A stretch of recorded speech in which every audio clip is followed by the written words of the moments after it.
allegiance to the flag of the United States of America and to the republic for which it stands, one nation, under God, indivisible, with liberty and justice for all.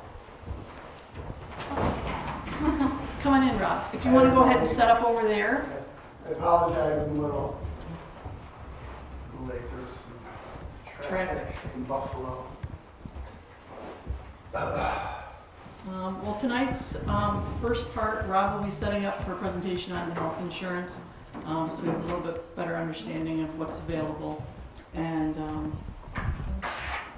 he'll have, I think he's got some brochures for us too. Yep. So while we're waiting for him to set up, later on tonight at 7 will be the budget workshop. But there was a few town matters that we could probably address right now if you wanted to do so or setting up. It's just a few housekeeping things that were in the agenda that was set out.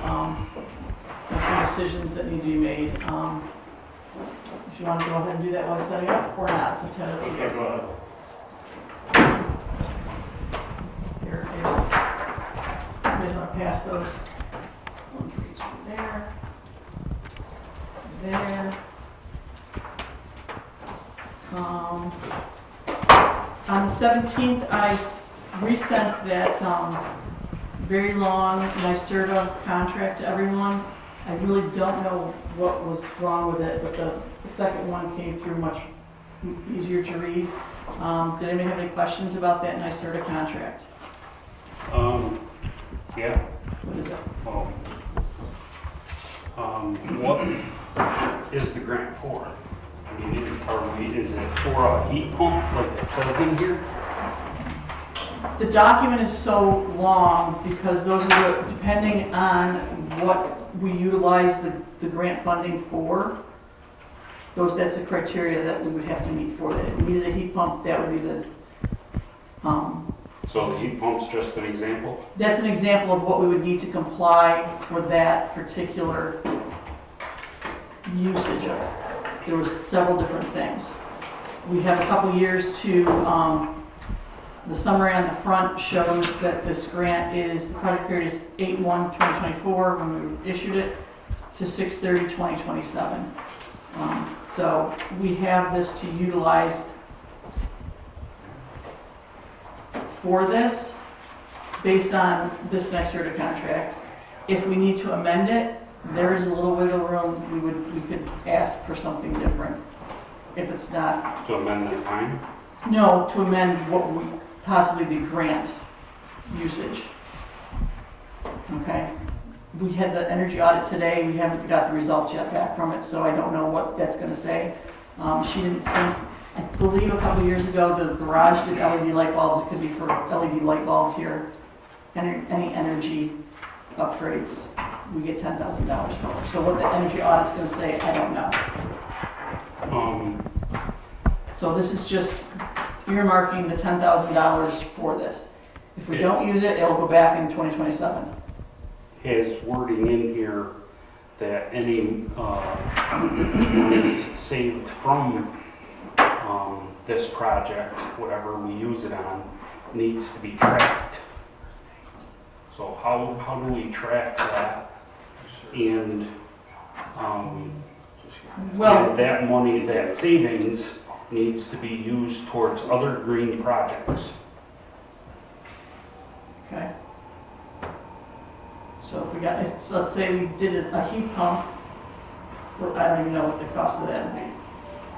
If that was what it was, then I guess the savings is tracked through our benchmarking program that is annually posted on the town website.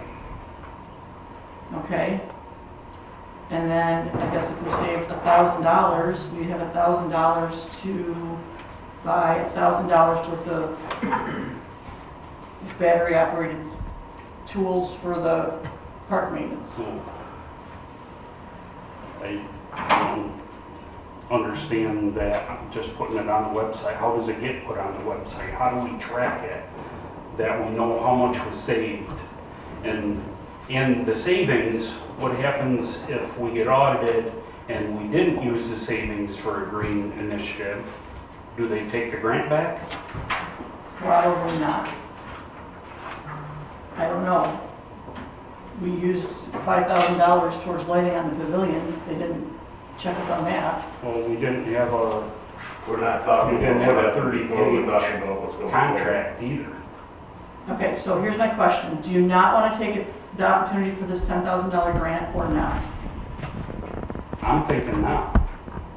I think there's too many questions. I don't like this, this size, contract that we got questions about and really don't have answers. Well, can you please send me your answers in writing so I have them and I can specifically address them? I have questions. I don't have the answers. That's what I said. Write the questions down, give them to me, and I will get the answers.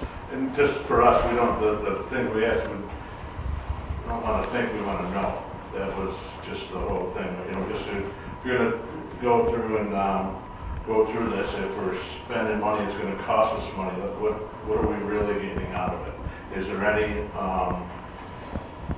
administration fees or that goes along with it? You know, who takes care of it, who regulates it, who looks at it to make sure that we're doing all the right things so we're not getting audited on? It would be overseen by our CEC coordinator at Genesee Figure Lakes Regional Planning Council would step in and assist us with it.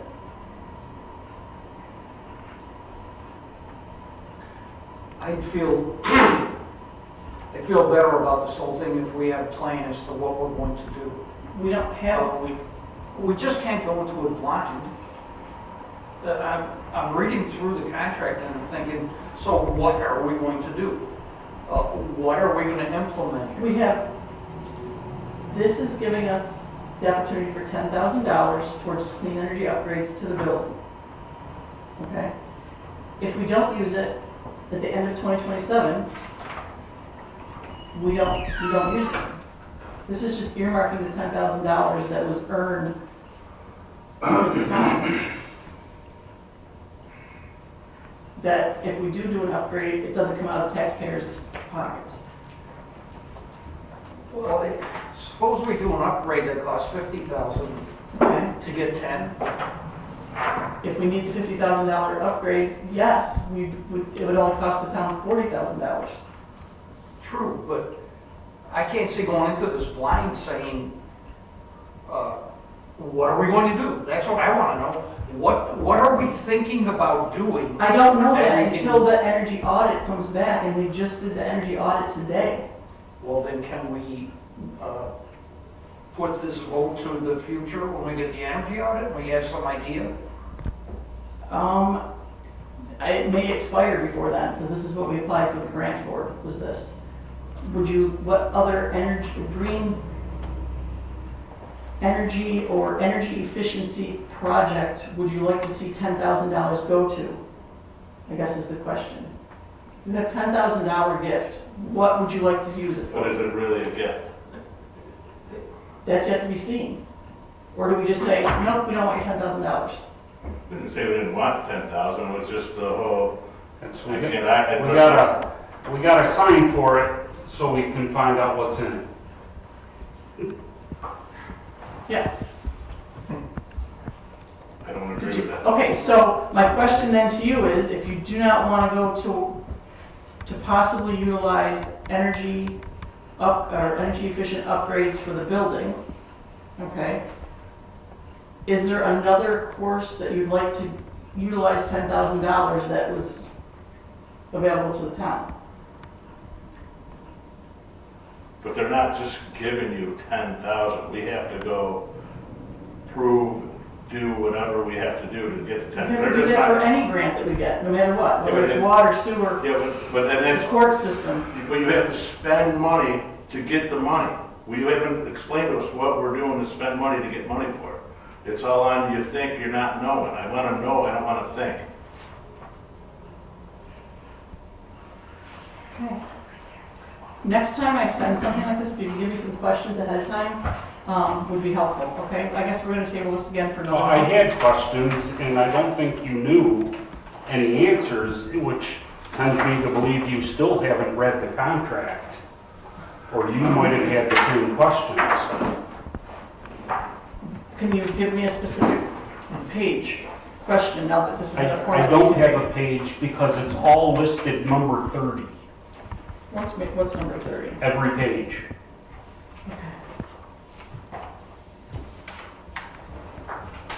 So, shall we table that till another meeting, or what are we doing?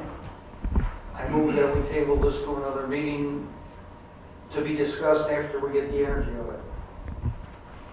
Just second it. All in favor? Aye. The contract is tabled until after the energy audit is reported, comes back to the town. Okay, that's done. We have a resolution to approve the I setup. want to state also that I don't think we should be doing business other than the insurance presentation that was advertised and the budget that was advertised. So for a special meeting, you're only supposed to go with what's advertised. I agree with that. Well, historically, that didn't occur in the past. Historically, it did occur in the past. No, For a there's, special meeting, Paul Boylan would tell us you're not allowed to talk about other things if it was a special meeting.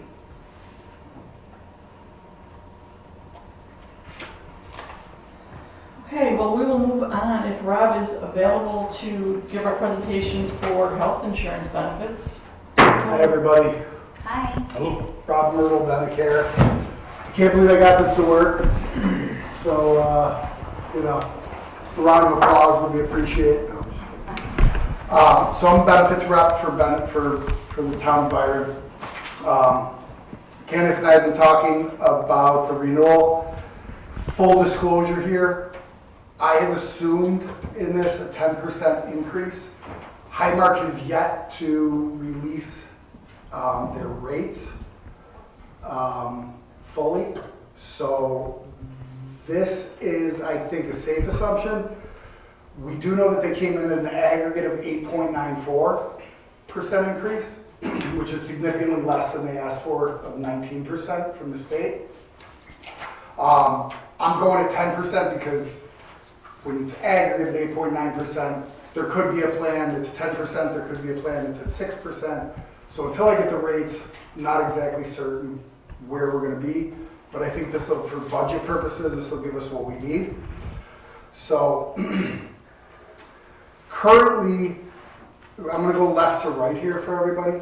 Currently, the health plan that we offer is the Highmark Blue Cross Blue Shield Gold Complete. It is a plan with a $3,500 deductible and a $7,000 or single deductible and $7,000 family deductible. Those rates last year are here below. I'm not going to read all of them to you. But the beauty of this plan is that once the deductible is met, everything else is covered. It's a solid plan. Like I said, the renewal, it's going up, and this is a bigger problem than I'm able to solve, is the premium rates go up every single year. And at some point, we may want to look at, what I'm suggesting, we may want to look at to say the town money is kind of changing the way we built it out. I understand we've got a union contract and we can't change that. That is what it is, and I would never suggest doing that. However, for non-union employees, we may want to look at something a little bit different. Totally the board's decision to make. My job today is to come here and present options for everybody in an effort to keep costs down for the town. Okay.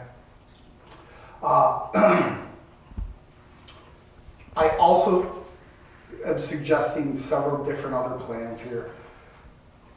Frankly, I do think at the end of the day, for the value that the plan offers and the costs associated with it, that we're in the right spot.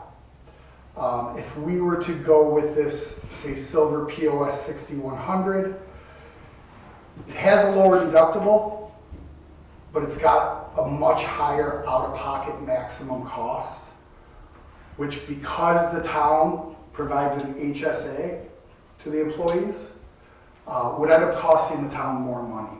Typically, when you do an HSA, you fund it to the maximum cost of the plan, right? The maximum out-of-pocket cost. We would be more than doubling that in any of these other options, okay? If we kept everything the same. We could save a little bit of premium money, but again, in the HSA spend, and I've got another slide that I'll show you, that it won't make a lot of sense to do that, because we're funding with two mechanisms. We're funding the premium, and then we're funding. Is everyone familiar with what an HSA is?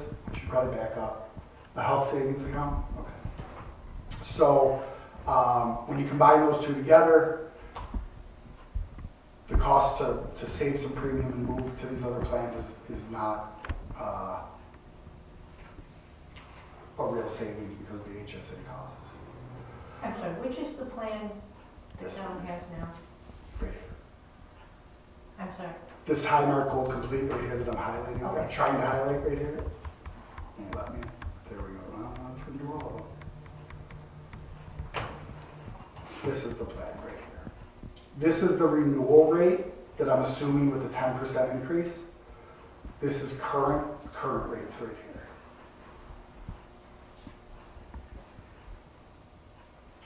So if we're going to keep everything the same, then I would, from like a funding mechanism, so I'm talking HSA or HRA or something of that regard, then I am going to suggest that we would keep this plan.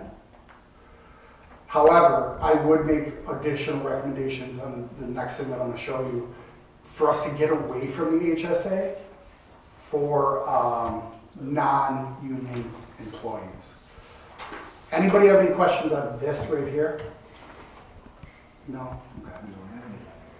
The only question I have throughout there, I probably should know that, who is our non-union employees that work with the town? We have, if we got Brian, Bill, Mark, who else? Superintendent and the town clerk. So they're non-union, okay, thank you. And one retired. One person not retired. Yes, we do have Brian, still retiring. Can everybody see this okay? Is this big enough up here? We good? Yeah, we have it in front of us too, so thank you. Okay, excellent. So, the 2024 summary up here to the left, we've got 4 employees on the gold completed, on the single gold complete. That premium, total premium is $32,321 and some change. And we've got 1 employee with an insured plus spouse coverage, which comes to $16,160 for a total cost of $48,481. All right. I calculated the employee contribution. It comes out to $54.16. Let me just make sure that I'm right on that. Yep, a month. So with 25 and change coming out of their paycheck every week or every 2 weeks. And it's the same for everybody, whether you're a single or a family. That's a union contract. So we can't really change that unless we want to get into, revisiting that contract, okay? 2025, though, that number goes up to from $48,000 total premium to $53,000. The employee contribution obviously stays the same. And we've increased our budget by a little under $5,000. Just in premium. Okay? Make sense? Okay. Currently, we have an HSA in place, right here. Okay? We've got 4 members on that HSA. Whoops. Glad that this is a living document, a breathing document. We've got 4 individuals on that HSA, okay, totaling $14,000 in funds that the town gives to them. That money is to be used to pay for the deductible, any expenses under that deductible. A nice perk about it is that it's an HSA, so any monies that isn't spent, they keep, and it is allowed to be rolled over for them when they retire as an investment tool. Is this taxable or tax exempt? It is taxable if you touch it for anything other than medical expenses before the age of 65. Okay. We've got one member with a insured plus spouse plan for $7,000. So that's $21,000 in addition to what we pay in premium going out the door. It's a whole $21,000. It doesn't matter what the employee's usage is. It's all going out the door. I'm also not calculating in that number. You can see this $4,200. We're also paying 60% of, I believe, the town clerk's, 60% of a family HSA contribution to the town clerk to help with her medical expenses under her own plan. She's not on this plan. The thing that I would really, is it beautiful? Yes. The thing that I would really beg of you to make sure is that the plan that you're on, your husband's plan, is an HSA qualified plan. So if it's not a qualified high deductible plan, you're gonna get dinged pretty hard by the IRS. So just make sure. So the question I have to you, Dennis, Yeah. if we're paying her 60 grand, we as a town are saving money by not her using it. Well, yeah, I guess, yeah. I just. Yeah, so yes. you're So spending the answer- $4,200. The answer to that question is yes. Yeah, Okay, thank you. yeah. You're also the only town in Genesee County that's offering 60% of that rule. I was asking that. So I will say yes with a caveat. I do not think, I would not recommend as a broker, this is what I do for a living, okay? Now, again, the union contract is one thing. Right? We can't really touch that. For the elected officials, I wouldn't recommend doing an HSA. I would recommend doing an HRA instead, okay? The HRA is the town's money. It goes nowhere, other than to pay for medical expenses, all right? What does HRA stand for? Health reimbursement account, okay?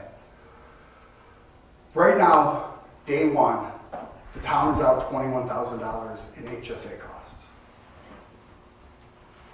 If we went with an HRA, I know because we administer these all day long, every day. The math is always the math on it. On average, no more than 30% of an HRA is ever spent. We have over 1,000 clients with HRAs. I shouldn't say none of them. 95% of them spend less than 30% of their HRA. I can provide documentation if you need it, or you can just trust me. It's just in that, it's a personal preference though, so if she happens to choose what she wants, that's up to her what she does? No. So this is a town decision that you're gonna make. I am not talking just No, about. I'm not just using it as Yeah. an analogy, but go ahead. What I am suggesting is that, so I'm coming in this with limited information, right? So where I come from, every day, what I fight for my clients is, number one is to give them the best service that they possibly can get, because healthcare sucks, it's hard, it's really difficult. The system is broken, all right? So that's number one, try and make it easier for them. And number two is, for my clients, to help them to save money on their budget, right? I don't always work, I work with a number of towns and villages, but I work with a lot of private companies as well, and that's, no matter who you are, the cost of this stuff is, it's crazy, it's just constantly going up. So my job is, twofold there. Service, make sure everyone gets what they need when they need it. And secondarily, make sure that we're getting the most bang for our buck, right? Candidly, I will say, I do not think the town of Byron is getting the most bang for their buck. Now, there's two ways to look at it, right? But from the perspective that I'm talking from right now, we're handing out this money that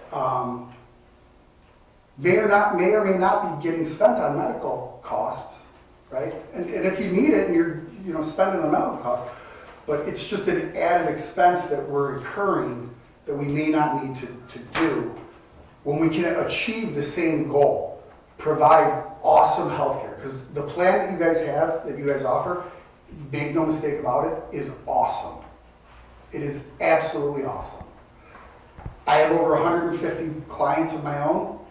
None of them pay as little as you guys pay in premium and pay nothing out of pocket for the cost of the health plan. I think it's the responsible thing to do to try and trim some of that without reducing the benefit in any way. And the way that we would do that would be to convert the HSA, and we wouldn't do it this year because renewal is coming up in December, but in the following year, convert that to a health reimbursement account, okay? My gut is you will not be able to do that for, I have some numbers, I was playing around with this. My gut is you will not be able to do that for the union, which is why you see a couple of different grids here. So currently, we've got the HSA, we've got $21,000 being spent. $14,700 of that is from non-union members on the plan. Okay? We can bring that down to $3,150 by moving into an HRA. Now, if I were presenting to a company with 50 employees on the health plan, $11,000, is it really worth it? I don't know. But to a company with 4 employees on the health plan, or a town with 4 employees on the health plan, I think that it makes sense. We will have to do something, right, to adjust because an HRA, we cannot offer you the money in an HRA if you're not on the health plan. So we could either bring you on the health plan and pay for it that way, or the town could work out an agreement with you. I don't know, but I would suggest that we do that. We would end up then spending my expected amount. Again, that's 30%, which is higher than what I normally see. We would end up spending $10,000 there and $50,000 in total premium for like a $60,000 versus $71,000. So it does cost a little bit of money to have us administer the HRA for you. It's about $1,000 a year. We have a $350 setup fee. I would, on the front end of that, because I think it's an important move for you guys to undertake. I would immediately cut that to $175. That's the bottom, lowest cost that I could do the setup fee for you after that. That's the town pays. Yep. And then the town would just pay it's whatever $1,020 is divided by 12. I think it's 50 and 35. I think it might be $85 a month or something like that. And to make sure, because an HRA runs differently than an HSA, you want to make sure that it's compliant. And then we got to make sure that every charge that's used under the HRA is accurate and no one's going to Walmart and buying a TV at the pharmacy, right? That kind of thing. The way the HRA works, it's different. Is every member on the plan gets a card that they swipe for any medical charges that they incur. And I would be very, very shocked if we got anywhere near this $10,000 HRA exposure. My gut is that we would be at 30, maybe even less, frankly. So that's kind of my spiel today. I do think it's important that as a board, you all review this. I am available for conversations on this. I'm available, you guys meet every Wednesday, right? Or not every Wednesday, but always on Wednesday nights, right? Okay.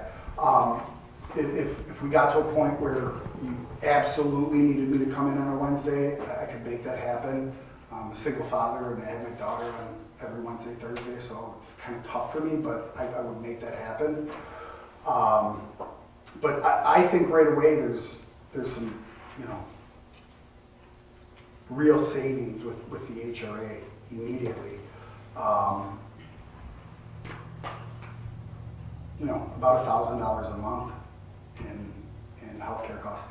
Now, whether that's worth it, I don't know. That's a decision that you guys have to make as the leadership of the town. But I would suggest us taking a leap on that, and at least then we're controlling the money going out versus just handing out the full HSA amount. So that's all I got. Any questions? In that HRA, you can still get the same plan that the town carries for everybody now, it's just a different health savings or, Correct. okay, so same insurance, Yeah. okay. If we could offer an HSA with, here's a good rule of thumb. Well, an HRA can be put on any plan. It doesn't have to be a qualified plan. An HRA is essentially a piece of paper that we write the rules out and then we lay it over the plan. So we can have it, we can build it a million different ways. I have clients that say, we're gonna pay all of the deductible, but employees are gonna have co-pays now. Right? They're gonna pay $10 when they go to the doctor, they're gonna pay $50 when they go to the specialist, they're gonna pay, $75 to go to urgent care, that kind of thing. That's not what I'm suggesting here. That would be maybe phase 2, if we could get everyone used to and comfortable with an HRA. But for right now, I think the smart move is, I talk about fiscally responsible a lot. It's just, I have to, when costs are this much. The fiscally responsible move, I think, would be to transfer from an HSA to an HRA. Worst case scenario, we'd save $4,000. You know what I mean? We're going to have savings no matter what, even if everyone maxed it out, because we're already maxing it out. So, any questions? So in that HRA, how much is each employee getting with their account to pay for their medical care? So it would be $3,500 for a single, and it would be $7,000 for a Okay, family. just want to make sure I was looking at the Yep. right one. Everything would be apples to apples. So I did notice, and forgive me, oh no, I'm right, I'm good there, okay, never mind. But we're still not 100% sure what the premium is going to be at this point. I will have that information to you by Monday, the exact number. I'll resend all of this with it updated on Monday to you. And again, my expectation is that total premium dollars is going to come down a little bit. Not a lot, but a couple points.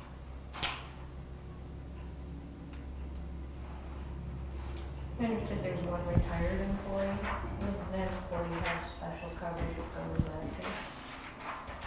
From my understanding, that employee is on the health plan, not on Medicare. Medicare may be secondary to the health plan. But I also believe, is that employee a union employee? Or no? No, it's the previous highway superintendent. Okay.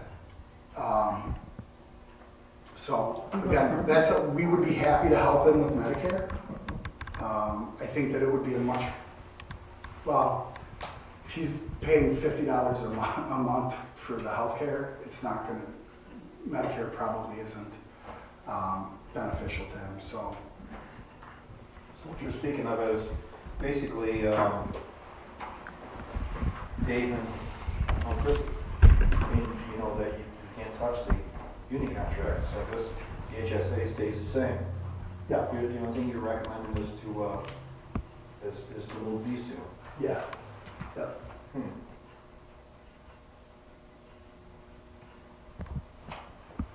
Sort of figured. I mean, the savings is the savings, Mhm. you know? So, You know, but not put David on the spot, but, you know, put the personal aspect in it. David, what's your thought? You don't want to hear it right now. No, I really don't. Well, if it's your, like I said, and I'm all about, taking care of the people that work with us. You know, I just, if you're out there, being on the outside, it's your, you like it or not, it's a yes or no, I just, No, I don't like it.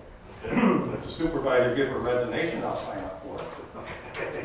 can I just play devil's advocate real quick? At the end of the day, like, why don't you like it? I don't talk about it. Okay, that's fair. From a perspective of the town, providing health insurance to its employees, there's no difference. Well, I guess that's a matter of opinion. No, from a health insurance perspective, there is absolutely no difference in this option. From a, is this money going in my pocket? Yes, absolutely, there's a difference. But So from I a- think what he's trying to say is that the insurance coverage, if we stay with the same exact as what has been offered, it will still remain the same. The coverage will still be the same covered plan. Like he said, it would just not be, like at this point, that $7,000 that is the deductible that the town pays right out. And like I get a percentage of that, just using me as an example, for me not taking the insurance. And I think the responsible thing to do, right, would be to figure out, in your situation specifically, something that works for everybody. In lieu of you taking a health insurance plan, Sure, right? but just so you guys know, like, so if David continues on with this, no matter what, it does get, so whatever the HSA, like I know that David uses that for all his, you know, David and Deb, they use it for all their insurance, you know, their co-pays and everything. It's just, that's what they're using it for. Somebody like me, who I just put that money away, that's just right in my pocket. I'm not, he's saying, he's recommending that. You The got it. difference is like they would give you a credit card and you go use that for your medical care. Nobody is still paying for that, well, No, and I totally get you, because it's your Okay, money. You just can- wanna make yeah, so sure. You get your money on a Yes. weekly, monthly basis, you can do whatever you want. The it goes to something, and it's only on the if come, so it's not if come. You're, again, it's not, we're not, Yeah, we're not thinking. You know you Yes. got that in your pocket, you don't have to think, and I'm gonna go do it. right. That's what Right. You're Yes. not doing apples and apples, oranges and oranges here, because, the other plan, you do a scorecard. This is a compensation package for her, that's not part of her wages, okay? yeah. Or is, whatever other side of the coin you wanna look at. Mhm. So as far as she goes, I wouldn't think you'd wanna mess with that. Or like, as you said, come up with an agreed figure. Yeah. So the absolutely. agreed figure is what you got now, let that go. And then Pete, it's going into doing a budget. If we could save money by having her in lieu of.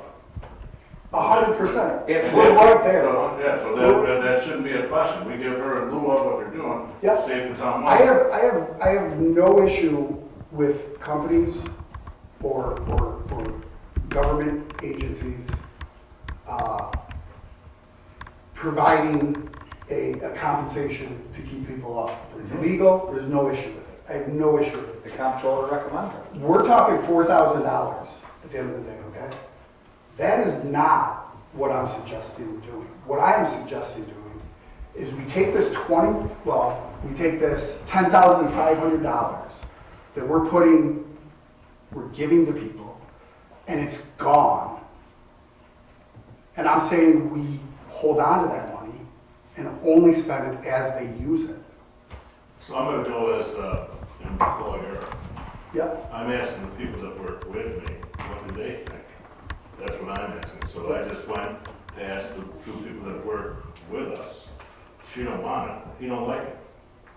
You know, so for me, it's, and we can't do anything else with the union contract, they have theirs, and we can't touch that. So we just, you know, if you're answering the question you're answering, I think the answer to that is, you know, I'm voting no, because that's, he just told us and she's not taking it. To me, it's an end of conversation. As elected officials, okay, it's up to the board to, I can still put my opinion out there, you can, I'm just saying. and I just did. Is this, and my question is this as fiscally responsible as we can be to our taxpayers, Sure. you know? If you have, Candace, if you have happy employees, don't wreck them. Well, no, and that's, You want- Okay. let me finish that up. You know what, Candy, and there's another thing. What's that? One thing is, you base a business around the people that work with you, not for you. If you don't have people that have a superintendent that doesn't like who they're working with, maybe that might be an issue. And it just goes to say, can I just ask a quick question? Can somebody explain to me what the difference is between what we're doing now and what I'm proposing to do? I'm not gonna only speak for that. She don't want it, and he don't like it. Okay. Because at the end of the day, when it comes down to what is being offered, from a health plan perspective, from an added benefit perspective, absolutely nothing is going to change for anybody on the plan. It's just the name of the funding mechanism and the ability for the town to control funds. That's it. Everybody's getting the same medical benefit. No one's going to pay any more out of pocket for their benefits. None of that is changing. In Christie's case, I think that at the end of the day, you're going to change your total compensation package with that other package of your. That is false. The town does not pay her through an HRA right now. They give her. Right, a portion goes down. So why does that have to change? Because you give her that money through an HSA, through the, or not HSA, through a, what's it, HRA? We wouldn't give her, she cannot be on the HRA. Okay. So it would be the same thing, the town would compensate her. And they should. Yeah, I'm fine with that. Look at, what I'm talking about is we go from spending 100% automatically to controlling it and spending 30%, most likely. I hate to say it, if I wouldn't hear you. The difference I would is just give you a between little the here. $7,000, whether she uses it for medical expenses. She is not, no, she is not getting $7,000. And I do not think that that should even be a part of the decision-making process, what you get. That should be between the board and you. And if the board wants to continue to pay you the $4,600, I think they should. I have no, that is not what I'm talking about, okay? I want to be clear about that. If that's what it sounded like I was saying, I apologize. That is not, and I am not here to take anything away from anybody, okay? What I'm here to do is find a more fiscally responsible way to pay for people's healthcare costs. And if we implement an HRA, here's the point. Nobody ever spends to their deductible unless something bad happened, okay? So more years out of not, more years than not, we're gonna save 70% of the cost of that deductible because people are gonna use it for regular everyday occurrences. They're never gonna, in most cases, they're not gonna hit that full deductible. That's the same as it is now. Except the town doesn't get to save that 70%. It goes out the door day one. Whether Jim used 5% or none of it, or Dave used 100%, it's gone. Never coming back. This way, we can pay for everybody's stuff without having to guarantee that it's all gone day one. The That's, HRA does not roll over, correct? does not, it's the town's money. It's the town's money. And so that's where the difference kind of comes in. In HSA, yeah, it does roll over, yes. So the employees take that. Which will help in the long run for future insurance. Future insurance or investment, yeah. However, here's the deal, at the end of the day. When you're talking about using the HSA for future insurance, what you're really talking about is Medicare costs. And I'm telling you right now, we've got one on it now, on the plan now. You're not, if someone's paying $50 a month for essentially a platinum plan, right? Better than a platinum plan, there's no cost to me at all. They don't need the HSA. Yeah. Yeah. And my suggestion is only, look, I've been doing this a really long time. All right. And when I come in and have meetings like this, it's always at first, like, pump the brakes, dude. Pump the brakes. You're taking something away. We're not taking anything away. Yes, we What? My wife and I are on Medicare. We have an HSA. I can't believe the amount of money we have spent out of that HSA in the last 5 years. So, now wait a minute, that's irrelevant. What we're doing here is you have presented information to us on a proposal. Yeah. I think as a board, our responsibility is to 100%. determine how that proposal affects the, The budget. not just the budget, how it affects our employees. Yes. And how it affects their compensation. So we've got, thank you for your proposal. I'd say, you know, we have the information. We need to make a decision on compensation. And I'm going to the fact it's, To your point, real quick, to your point, that's above my pay grade, man. That's for you guys to decide. Oh, absolutely, yeah. I'm saying you're done. Yeah. You know, you can pick up and go. You gave us the information we need. All right. Thank you. Appreciate your time, guys. And girls. Men and women. Thank you. Thank you. Yeah, you're welcome. You just got it figured out, too. I know. No one claps for me. Not this one. Only happy people.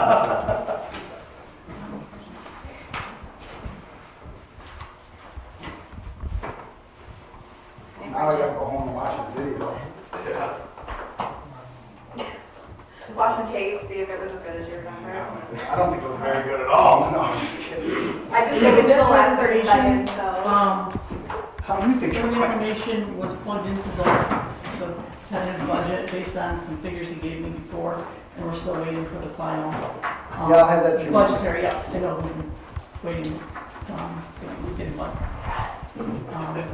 pushback.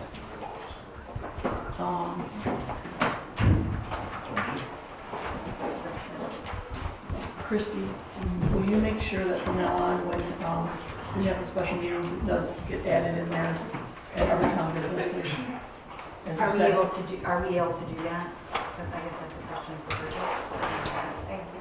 I believe we should, Okay. I mean, in the notice, I believe we should be able to, as I've seen it in other towns. So that we don't have to wait a month if we've got things that need attention. Katie, Yes, Fred, can we take a 2-minute break? I need to run out to my truck. you sure can. I will be right back. smoke a cigarette, right? I've been smoking 50 years, at least. Smoke one for me.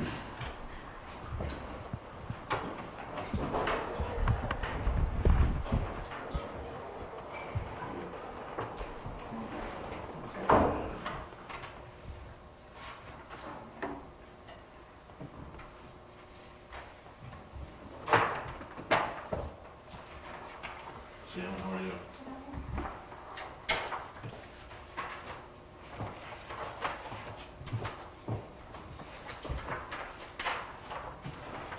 David, get all your side of the roads done the last couple days? Yeah.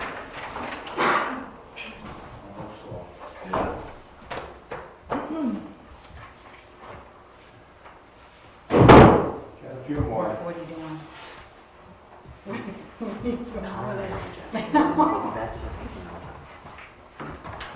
I was just hoping to get enough water or something.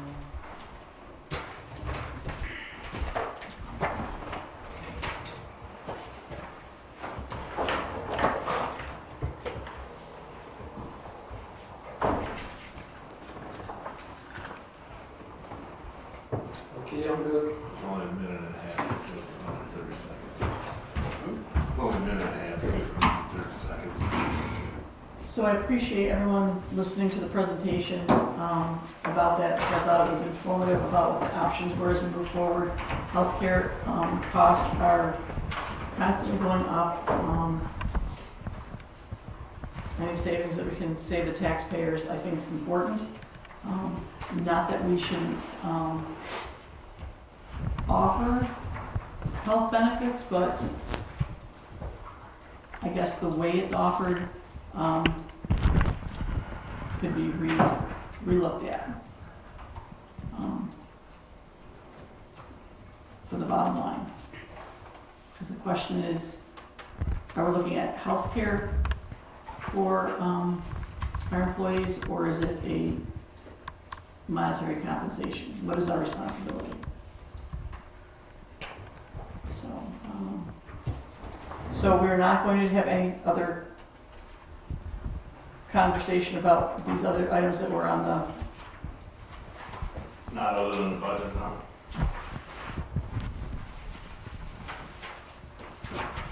Bridget, can other topics be discussed at a special meeting?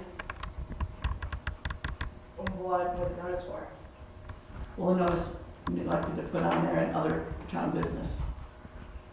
Are you able to put on a, you're having a special meeting for the insurance representation and then the preliminary budget, so that's what I put it in for. But she states that if I had put it in for, And other town business, these is- 4 items we could take care of. or And it was with those omitted from the items. public notice. What are the 4 items that? The contract that we had to table, the escrow for the solar installation, discussion of the sanitary sewer RFQ, moratorium discussion moving forward, and verifying the hearing dates. I mean, you noticed a meeting, it is an open meeting. I think that you can discuss the other items if you so choose, especially since none of those items are ones that you're seeking public comment on. Do you have to act on them tonight? Not necessarily. It would be nice if you acted on the escrow agreement so that we could get the funds deposited in the town account, so you can reimburse the town for the town's expenses for the review of the solar project that's going on. But So that's my personal plea for you to to take action on that one. So I make a motion to continue with the 4 items that need to be addressed this evening, to get them off or not. No second, they'll all be tabled until the 10/9 meeting.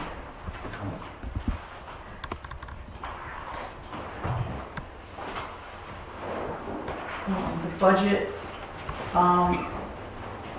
discussion. I need someone, if they would please, to utilize the laptop over there for the visual for the. Would you do it? Take care of that for you? If you would, that'd be great. I think there's a mouse over there. I think it just needs to be plugged in to the USB on the wall. Thank you.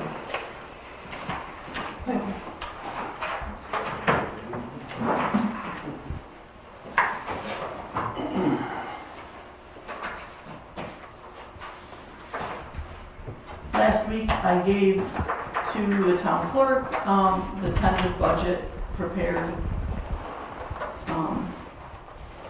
with the information that I had at that point. This is a evolving document as we move over the next 2 months until we do the final budget. I believe you got a copy from Christie. At the beginning of that, I had a budget message based on some of the things that got moved around in my creating the tentative budget. We have a copy of the property tax law 495, which is the exemption report. The town assessor just has to provide that in the budget. And then you did post it where it needed to be correct. Thank you. And I'll read this out loud because you don't have copies there. The tentative budget for 2025 was drafted with requests submitted from department heads and officials with contractual obligations known at the time of the submission. So just so you know, things have come in since the tentative budget was drafted, so there'll be some continuing amendments. The tentative budget was prepared with maximizing tax dollars, ensuring funds are allocated in areas to utilize assets already being paid for. Two key areas were completing the implementation of E-Code 360 platform and better managing the Laserfish intermunicipal agreement with the town of Batavia for records management. Both these will need appropriate funding for personnel to accomplish these. These are addressed in the budget line items, and you'll see them in the tentative budget as we go through. And the municipal court expenditures, which I spoke with Ed, we consolidated those under one account number, the main account. Why did we do that? Because I felt that it accommodated all of the things that they needed, but it gave them the funds they needed, but we weren't sure of some things, so by putting it into that line and taking away the sublines, it's the same amount of money, it's just where it was appropriated, so we didn't have to do budget modifications. I think those lines are necessary, isn't it, for an audit? It's a contractual expense.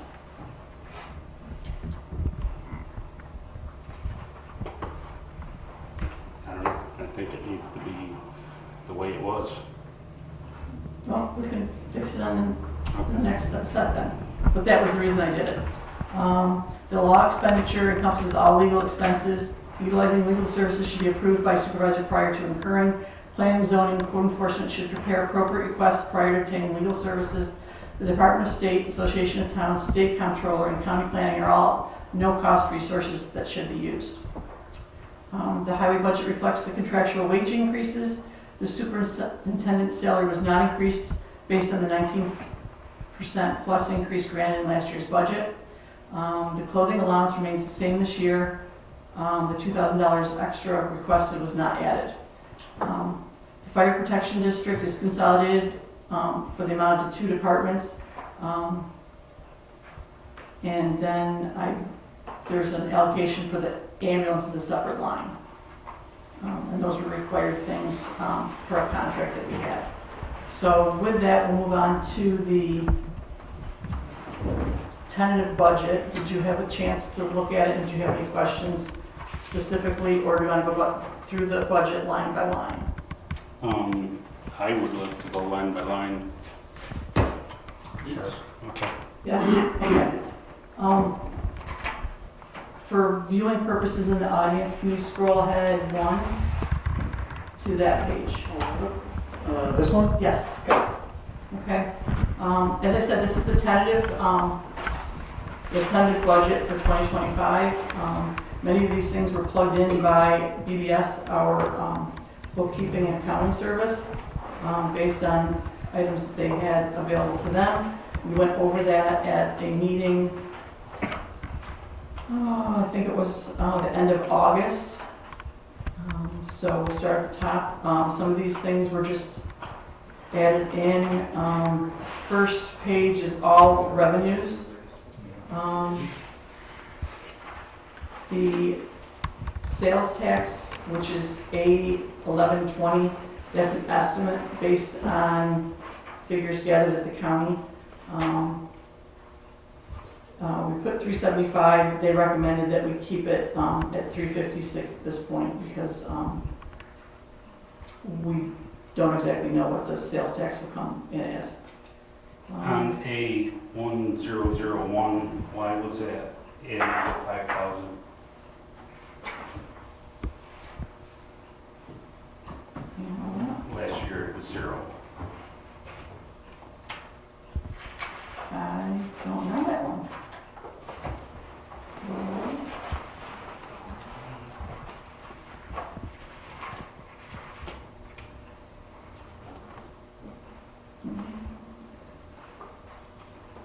Don't know. That one wasn't there on the one I had before, I don't think. So we can eliminate that.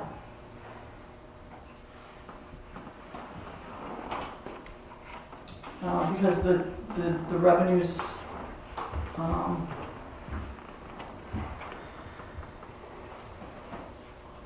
that real property doesn't typically come from real property taxes for the general fund. So that would have been error number one. Okay.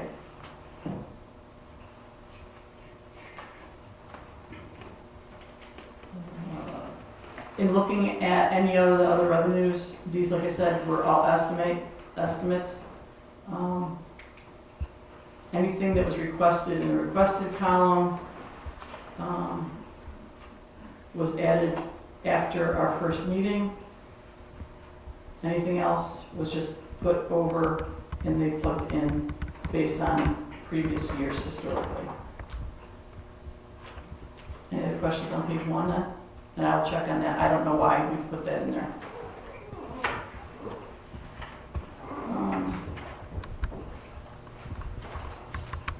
And page two, revenues are as stated on there.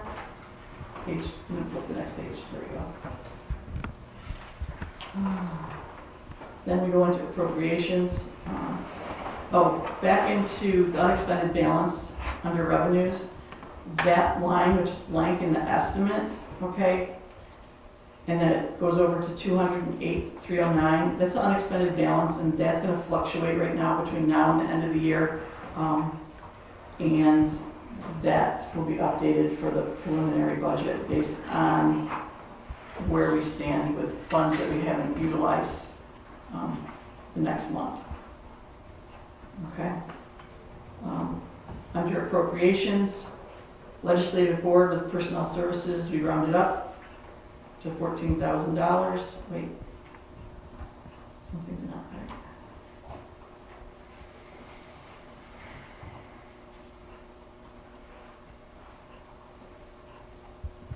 No, sorry, $14,000 didn't get put in there. We're in the tentative. 13,530 is going to remain the same as last year. The next line, 10.10.4, was increased to $1,500 for any educational classes that anybody wants to attend. That should cover that. And possibility of some computer work or laptops. Municipal court, this is where we kept the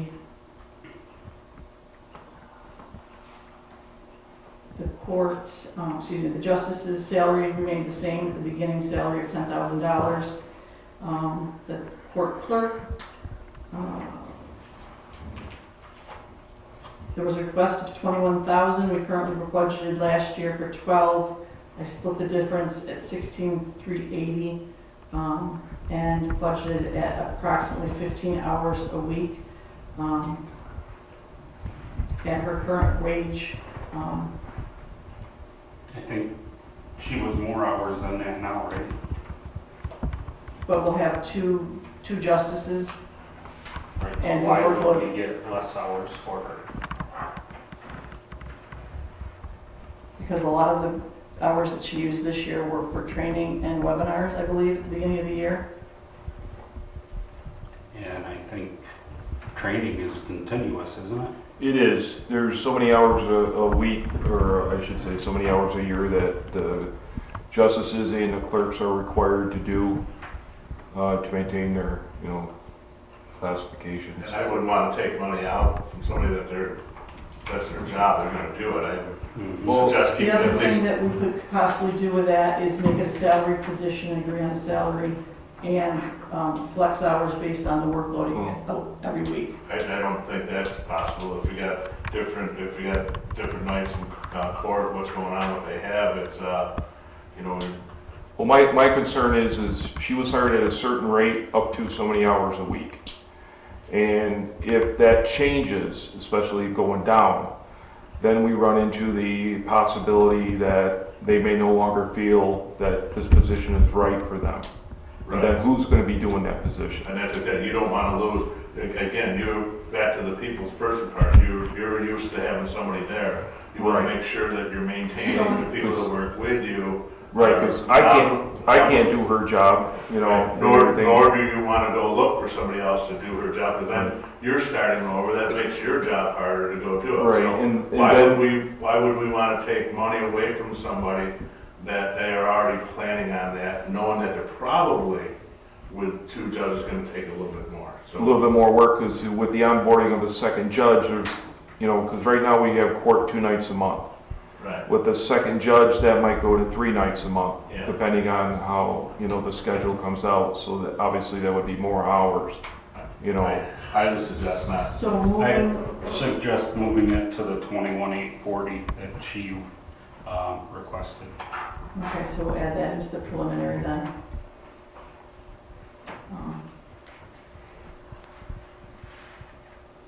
Next line, And I'd give her what she requested for equipment also, the 1,000. Absolutely, because that's not gonna go down either, if you're saying your salaries are just the gonna be. reason is that nothing was, the $500, nothing was estimated as used at this point this year, so I kept it this, I requested the same amount.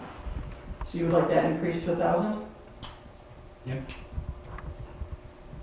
Okay, this next, A 1110.4, the contractual expenses, all those sub-items were put into that for 10.5. The audit, that may be a little different than next year. We don't have a set price yet for that. It did go up and probably will go up again this year. So with that, the audit, and then, I don't know why we're missing some requests on here. There was, clerk did have an interpreter included in that. Hey, are we gonna split that back up then, or keep it? I'd keep the line item open in 6,000 for 1110.4 and 4,500 for the .4A.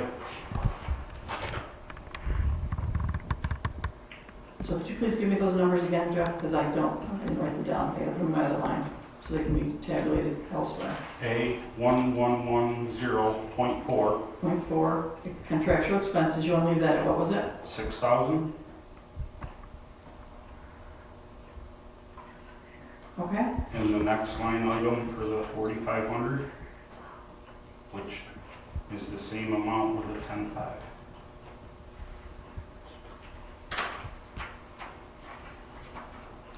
excuse me 1 second, I have to check one thing.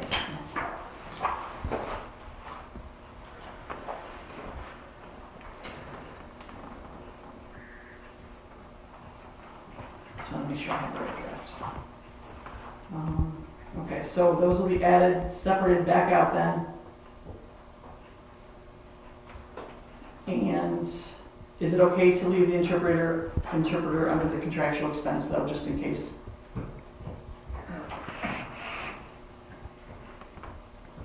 They've used it once several years ago. Just when the charge comes in, we'll just apply it to that line item. It's budgeted in there for it though. Is that all right? Sure. It's good, okay. Supervisor's salary stayed the same. Requested a $200 increase in the stipend for the deputy supervisor. I would keep that the same. A 20% raise.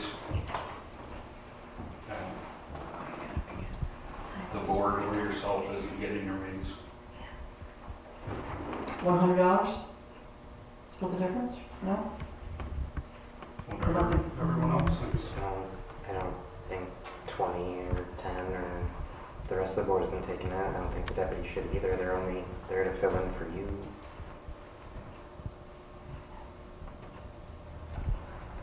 Okay. The next A1220.1B, there is a $5,000, it would have to have a new position created. It's a clerk to the supervisor, based on reading some audits from some other towns and some of the work that's lays before us for our new sewer project, and the newness of all of the staff that's in the office. A second person to help with the administration of these things would be helpful. So I've asked for $5,000 for that line item. I guess I don't understand that.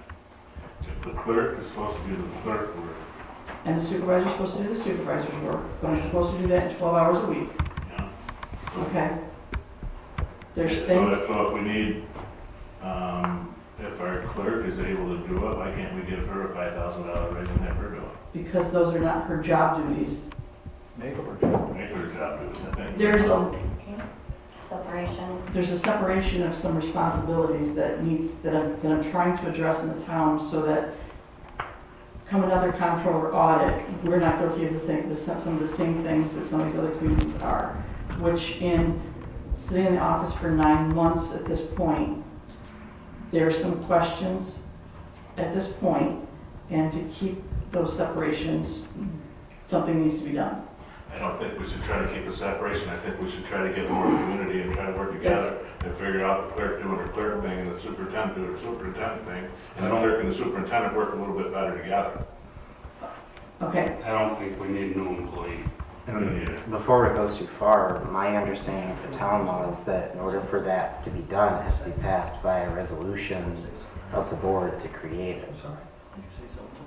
yes, excuse me. So until that resolution has been Well, this is a presented, tentative budget, which is just presenting this position, so, well, you're putting money in the budget for a position that hasn't been authorized, is what I'm getting at.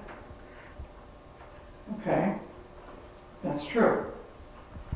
So until So then if we such- don't make that position, then we could reallocate those funds later if need be next year. you It's mean- just, it's a placemaking for funds for a position that I believe that is needed. Okay?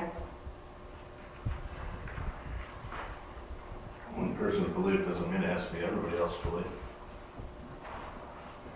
I think in the past, The past is the past, I've been told, so we need to look at the future and how we're moving forward. well, this whole system we're using here is from the past. We used what we've done in the past. That's why we have all the past budget to reference from. And we've had 15 supervisors in the past 40 years, since 1984, I think. And we've only had 2 town clerks. So to start changing and designing the town for the supervisor, which comes and goes a lot more than the clerk does, I think we need to keep things more the way they are.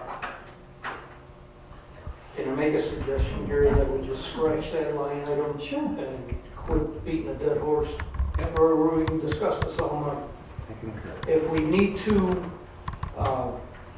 as Nathan said, if we need this position and we decide next year that we are going to establish it, we'll worry about, we're moving money around in the budget at that time. Okay, fair enough, thank you. So I'll put that to 0 for the one towards tentative. Supervisors equipment, 1220.2, $1,500 was budgeted for computer equipment and things needed to perform my job. Definitely needs to be upgraded. So explain that one to me. What's that? What do you need? To do my job? I can't create a document on the computer, and maybe I just am challenged with the software that I'm using. The computer that's in my office is 12 years old, I believe, per the equipment audit. So $1,500 should get a computer. I got the quotes just this week from Bill Downey, and that would include a printer for that office as well. And all the equipment needs upgrading by next year, except the one computer in the office that we don't have access to still. That's the only one that's compatible to Windows 11 for an upgrade. So you do not think $1,500 for equipment for that office? I don't know about that, yes, for 5,000 for one, 1,500 for another, and another, you're adding one, it keeps going up for the supervisor. Just looking ahead. It's only preparing the office for anybody that sits in it. I really see no issue with the $1,500 to upgrade her equipment, so that way she can do the job. Like, if we're gonna be consistent with what we said before, she needs to be able to do her job. So, 12-year-old computer is outdated. way, That's ridiculous. it needs Her to, computer is very outdated. yeah. So it looks like getting a computer. 1220.4, contractual expenses, $1,500. I plan on attending I would like to be able to attend the elected officials conference next year, which I believe is in either New York City or Albany. I don't know if it's been disclosed yet. That would cover that expense. Anything that's not covered by that, I will take upon myself. The amount of education that I've received at the local things, I felt was very helpful. Is that okay? Does it, I mean, it's 5 times what has been in the past, and I get going to Albany and all that. I mean, would 1,000 not cover it? I don't know. I didn't have the direct, I have. Ed, your education, any idea what How much it costs? yeah, you've been to several different classes. Between going to Albany for the week that the town reimbursed me, just the hotel room or lodging and food, you're probably looking at, close to $1,000 for that week, just up at Niagara Falls. Just this last couple days there for the Magistrates Conference was probably around $700-800 altogether. And that, gas back, travel, mileage back and forth, and that's just here and there. There's the online courses and stuff like that might pop up here and there. So, thank you. So that's not out of the question. Are you talking about the Association of Towns annual meeting? That's always in New York City, Okay. and it's in February every year. Mhm. And it's First, I mean, it It's is what not. it is. it's very valuable, the training. I mean, I think everyone in the entire world should go to it. It's an excellent training, hearing what's going on across the state, not commenting on the budget line, just, it is always in New York City. So that's where it is. Thank you. And New York City is expensive. New York City unfortunately is expensive. So can I keep that or do you want it out? I'd keep it. Thank you. The comptroller, which is our bookkeeper, that they did submit a proposal for an increase, so I did budget it in there. It's not very much, 13,600 to 15,000, but that covers it. The auditor, due to our expenditures with our water improvement benefit area number 1, the audit this year was about $18,000. It may be triggered again next year, but it won't cost us as much. I budgeted into this place so that we have the funds to pay for an auditor, and it'll probably be another full audit, and it won't be able to be charged to the water benefit area next year, which we were able to do this year. But we expended more than $750,000 of USDA funds this year with water improvement benefit area number 1. So it will probably trigger another audit for next year. Thank you. So then that's for the water audit, that 50? No, it would be, we were told we had to have a full audit plus a single line audit based on that. So the water funding paid for most of this audit, but because it's in 2-year cycles, it'll trigger another audit, which we have an extension for another month for our audit that was just being completed. Is this money Paul should be adding to, trying to get reimbursed from the contractors being late? Or a question from Paul? I don't think, well, possibly yes, but budgeting it now and we can reallocate it later. So I don't know if there's going to be any contingency funding left for that, and that would be, we may be closed out at that time by the time it's triggered next year. But in speaking with the auditor, it should not be as costly as it was this year because all of our stuff is updated because if we utilize them again next year, they have the historical data that they had to get this year. So, I don't know what you think of that. Better to have it. I agree. Okay. Tax collection is requested at 5367 of this year. I've taken that out of that line item and added it back into the town clerk services and combined that one. You didn't add it back in, you added quite a bit less. Yes. Yeah, if you take 38,000 and she had 50. I added $2,000 to the tax collection. Why didn't you add on the why didn't you add what she had, the $5,367? I didn't think it was necessary. Again, So, we had meetings so before. what do you want me to put in each of these? I guess is my question. 5367. Right, absolutely.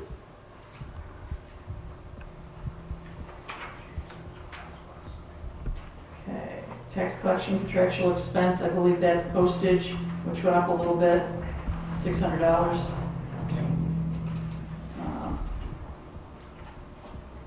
Excuse me, I'm missing a line. The assessor, oops, hang on, wrong line. She asked for a slight increase in her salary, $400. That's good. She kept her $1,000 for equipment. Hopefully, that will cover the cost of her upgrade for her computer. Hers was not available for the audit, so we're still not sure about if it can be updated or if she'll need a new one for the Windows 11 upgrade. How old is her computer? I don't have that information because it wasn't part of the audit. The door was locked. We couldn't get in when we did it, so.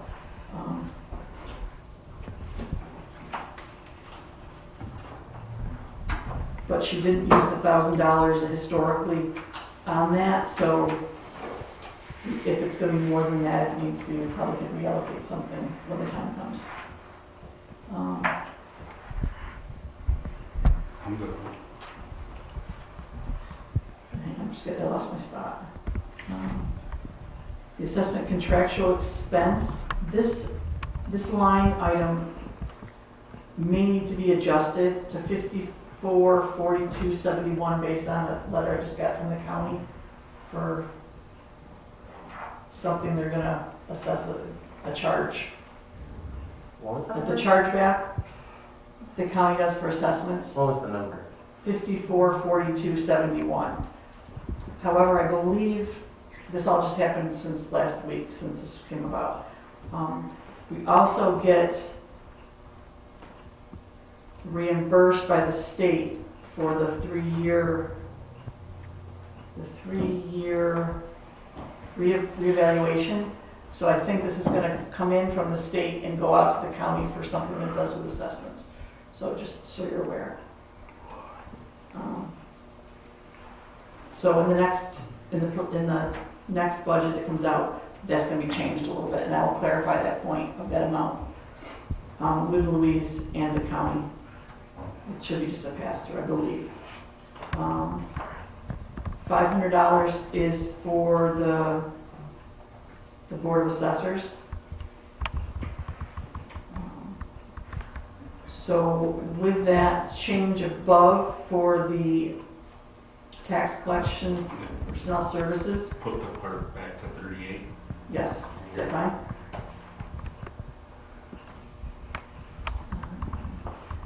And the deputy town clerk services requested 6, we kept that there at the same as requested.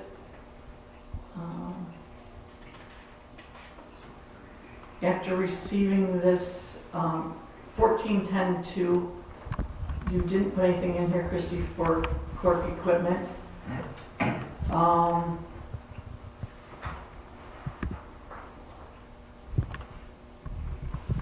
How do you think? I just got that from Millennium last week and Bill Downey this week. Should we fill something in? I mean, can, I don't have a problem with my computer. but it can't be upgraded, I don't think, to Windows 11 based on the audit. They're sure they can, because it I- looks pretty good, but. But I believe there's only the one in the corner is upgradable.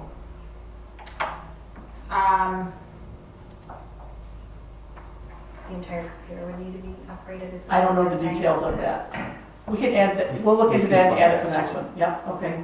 So just so you're aware that might be, Put a question mark in that. yeah.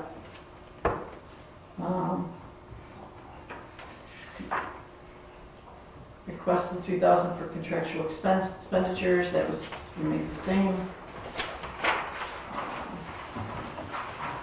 Next page, 1420.4 is our law contractual expenditures. This was a line item that we've had some issues with this year with our spending.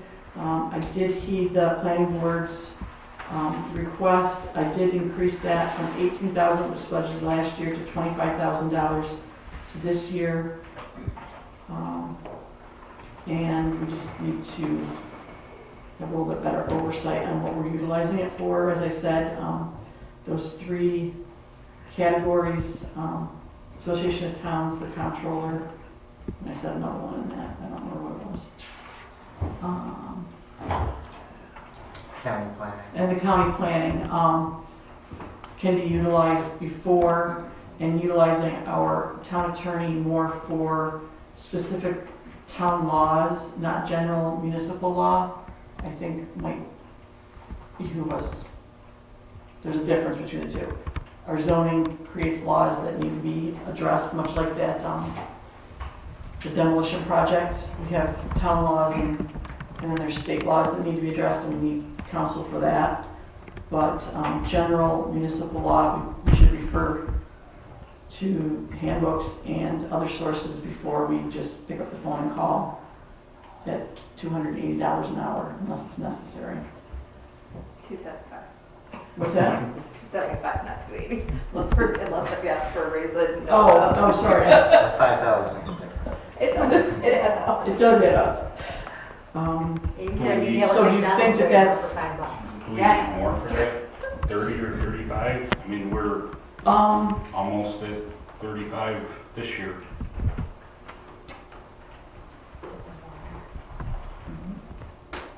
well, that they can charge back to other districts.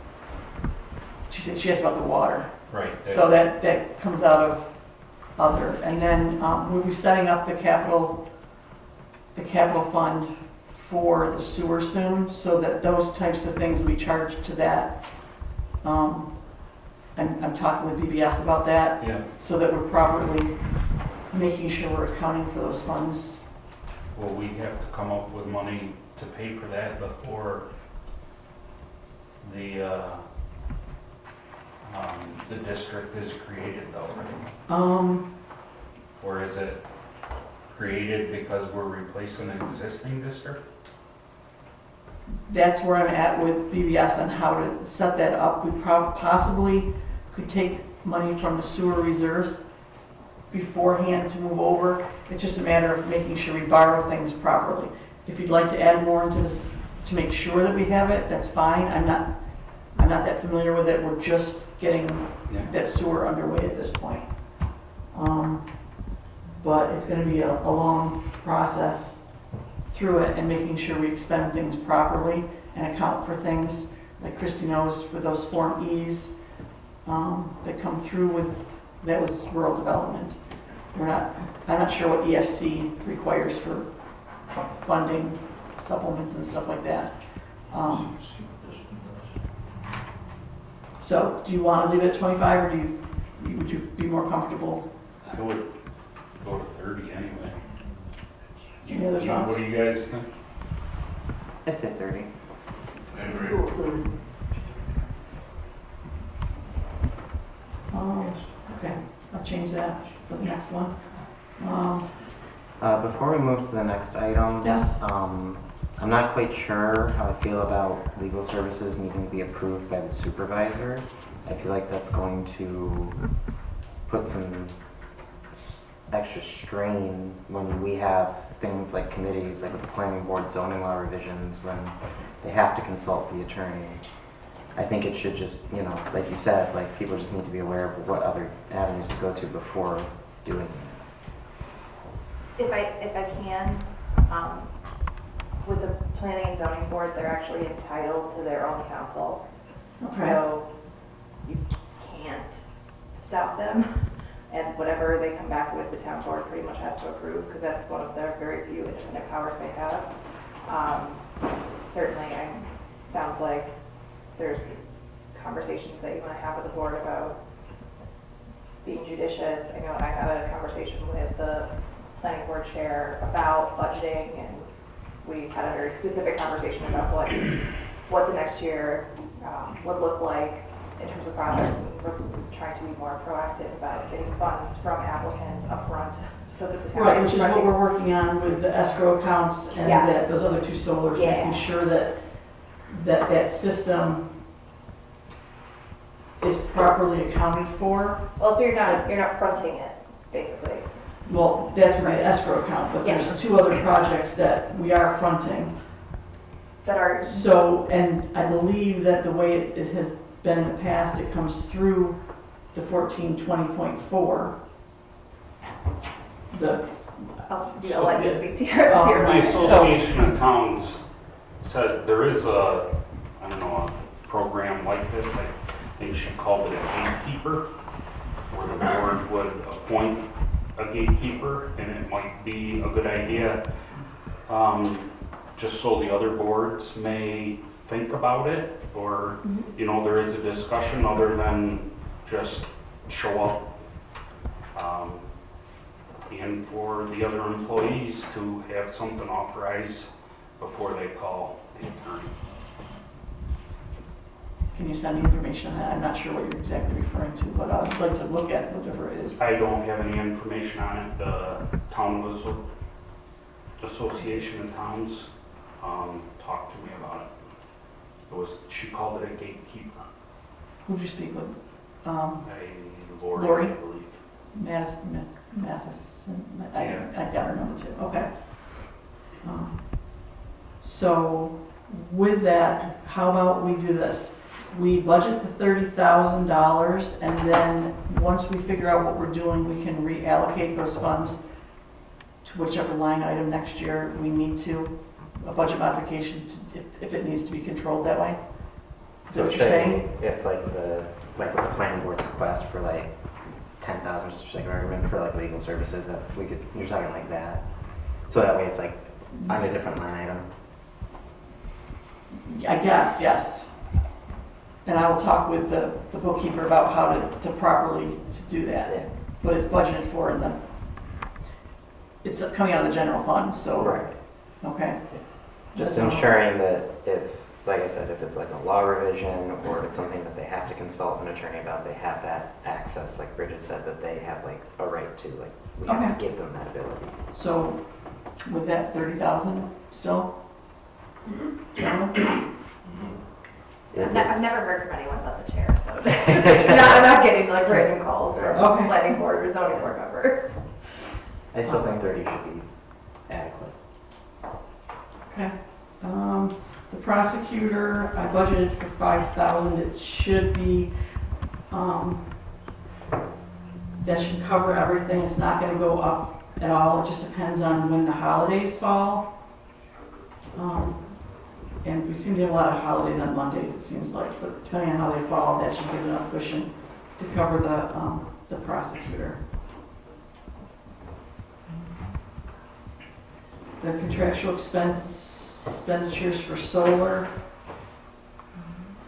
7,500 were budgeted last year. Nothing was utilized for solar at this point. And I believe that that was set up for the large project. So I did hear the other day about something in the works for the end of this month, so to keep $7,500 in that usable for the Excelsior project if need be. I agree. Okay, thank you. Anybody else, any comments on that? We didn't have to use it, but basically it's stalled right now, so anything that's going on with solar is getting applied to the smaller community solar projects.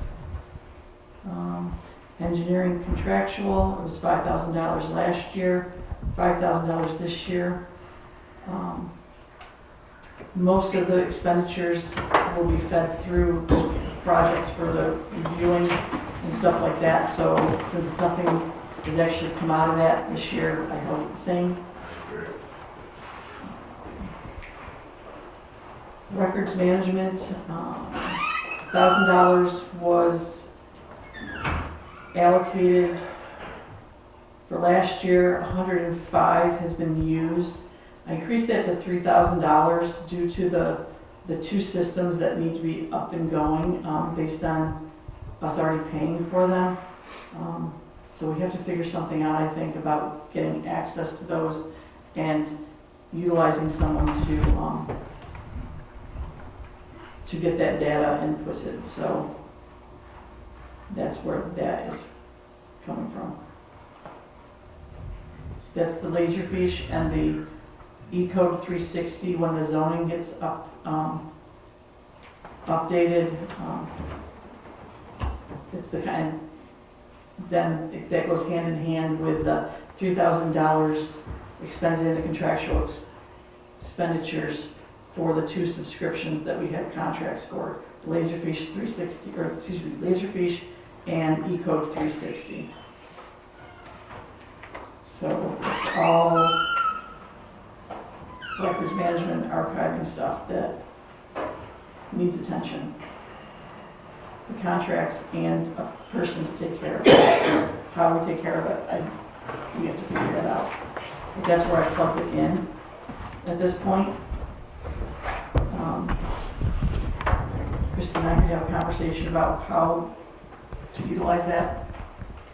I mean, I know we do have an amount left over to pay Laserfish and Code 360. I know there's a remaining balance for them this year, I believe. Plus the ongoing. And then, of course, yes, getting everything in there. Yeah, because I think we have $2,100 left to pay E-codes, and then I think we have a little over $1,300 to pay back to Batavia for the Laserfish. But that's in this year though, correct? Yes, yeah. Okay. And those are renewing contracts, I believe, so Yes. that's why they're plugged in there like that. Questions, issues? Public Works Administration, Plugged in 3,500. Building personnel services, that's the weekly housekeeping and cleaning. Up that a little bit. Laura does a good job maintaining everything, I think, here. Money well spent. I lost my space again. Buildings contractual expense, kept that at 32,000. That's utilities, general upkeep of the building. Central storeroom contractual expenditure, oh, did you have any questions on that? No, we're good. Central storeroom contractual expense, we kept that at $3,000 this year. I believe that is all of our stationaries and Paper, paper books, copier, whatever, whatever we need. Looks good. The central printing and mail, that went up basically due to postage increases, I think, right? Yes. What did you get to do the books in now? $500 was kept at data processing capital outlay. Central data processing contractual expense, that's at 4,500.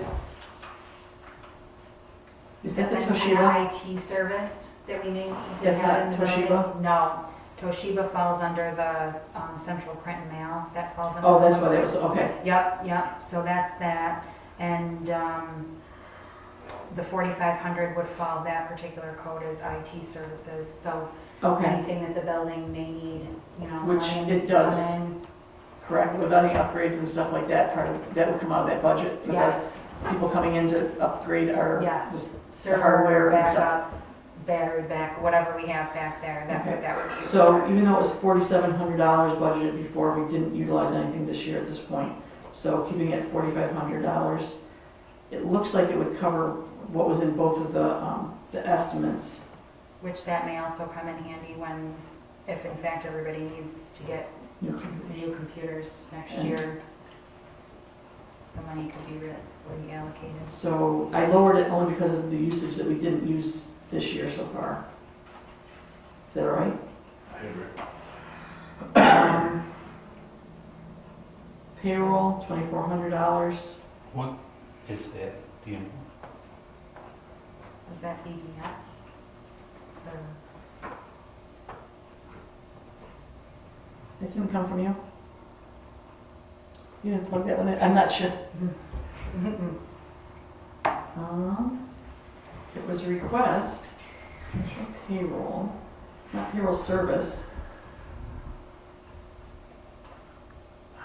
And we used $2,300 this year. I will have to go back and see what is applied to a 1684A. So we'll put a question on that. Well, we spent it already this year in that, but I don't know what we exactly applied it to. Or for. These descriptions are a little general. You don't happen to know. I'm looking to make sure that I Oh. didn't, just in case. I don't believe that I did. So I put a question mark there. Not having the access to the accounts makes it difficult.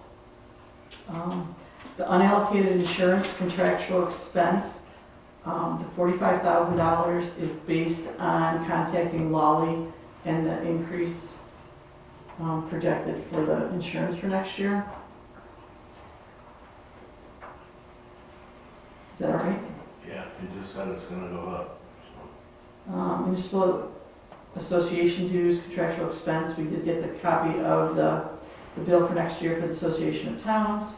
They said it was gonna be another $1,000 again for next year. Taxes and assessment on municipal property contractual expense. We kept that the same as last year.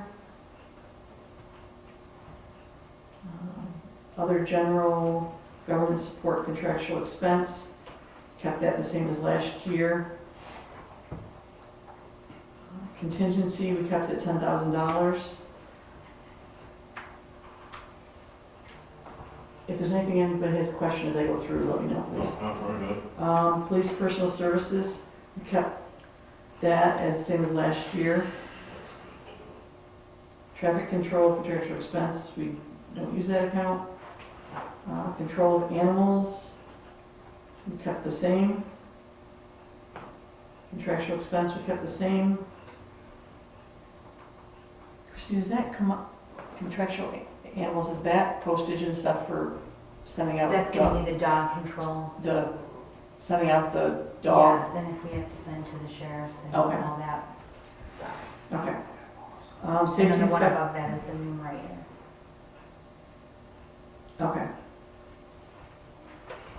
Safety inspection, personal services, that was Melissa. She did not submit anything. She said keep everything the same for this year. I'd like to give her a raise. I don't know how you guys feel. I would also like to give her a raise. She works very hard. She takes a lot from a lot of people for the job that she does. And I really feel that, I mean, just with my experience working with her, that Melissa really does try her best to be as fair and help people. And I think she's just trying to be modest. Can you give me an amount? 15,600. I just lost my spot. How much, Jeff? 15,600, so $523 raise. 3%. So Close. you said 15600? Yes. Okay, thank you. Put that in.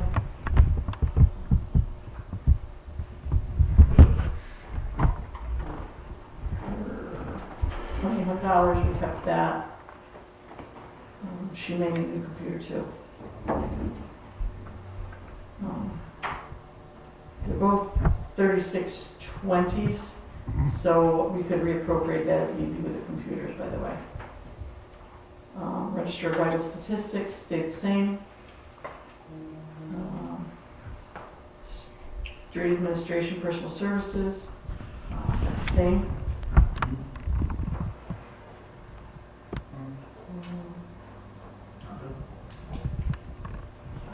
Personal services, Did you request? street administration, personal services, the deputy, stay the same. Street administration, personal services, bookkeeper, I'd raise the supervisor and the deputy to what they requested. why? Because they do a good job. We need them. He's asking for it. With inflation this year, giving him that raise, he's still making less than he made last year. I think we need to take care of our good health. So what do you want me to put in there? 74,160. I agree. On top of the 19% from last year. Yes. And, Well, wait a minute, last year, the increase was based on the fact of bringing him up to an average of similar towns, wasn't it? Or similar. And you're exactly right, No. right? It went from 60,000 to 72,000. And if he's asking for a 3% raise, which I agree with Jeff, what we have is back to the people's part. So, if he's doing a good job and no one's complaining about what he's doing, make sure we keep the guys that work with us are happy. I agree. okay, so I changed to 74,160, and we're at 85010.1A, street administration, personal services, deputy. Still at 2,000? 2,100. Yeah, rounds it up, absolutely. So what would be the reason for the raise of that? Same reason. Why is this deputy different than a different deputy? Well, Because this deputy has responsibilities. Which are what? I mean, David, it's your deputy if you want David calls in sick on a snow day, he says he has to call his deputy, hey, can you maintain what goes on, just to ease his feeling, and hopefully he doesn't get sick, to say, hey, Bill, Brian, or Mark, I'm not sure which one it is, just to ease his mind.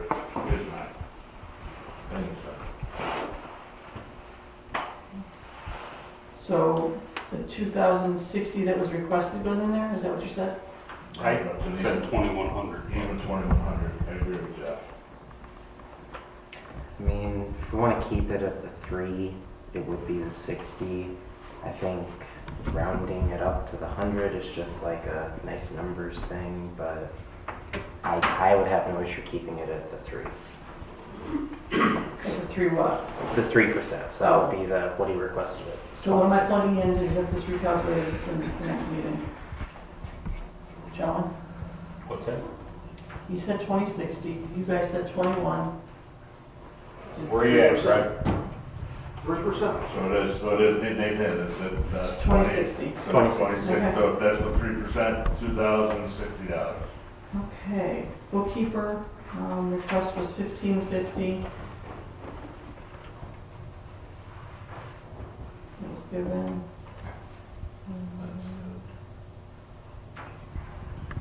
Street administration contractual expenditures. Was requested 23. I put 22 in based on only utilizing only $1,000 this year. Is that okay? Sure. Street lighting contractual expense, that's kind of self-explanatory. Yeah. Based on rates, we got, it was 10,000, we've used 9. Well, no, sorry, we're estimated to use 9 by the end of the year. So that's staying the same. Is that all right with you guys? Yeah, sounds good. Veteran services, maintain the same. Yeah. Parks and equipment.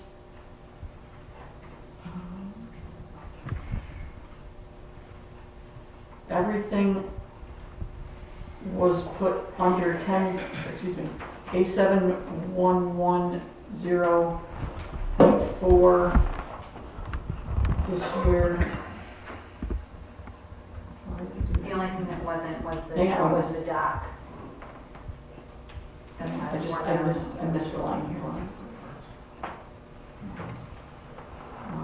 The parks, their appropriations is a little question, and that's what we saw when we were, the different billing that's coming from them. So everything was lumped into one at this point while we're figuring out the allocations and how they're supposed to probably be done. They get the same amount.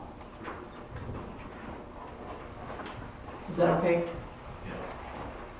Because there's been some question with the Parks Committee on how they're supposed to be spending things. Youth program. Why did they jump? What do they need? Right? From 6,500 to 10,200? No, that lumped in the electric and the Parks Committee amount too.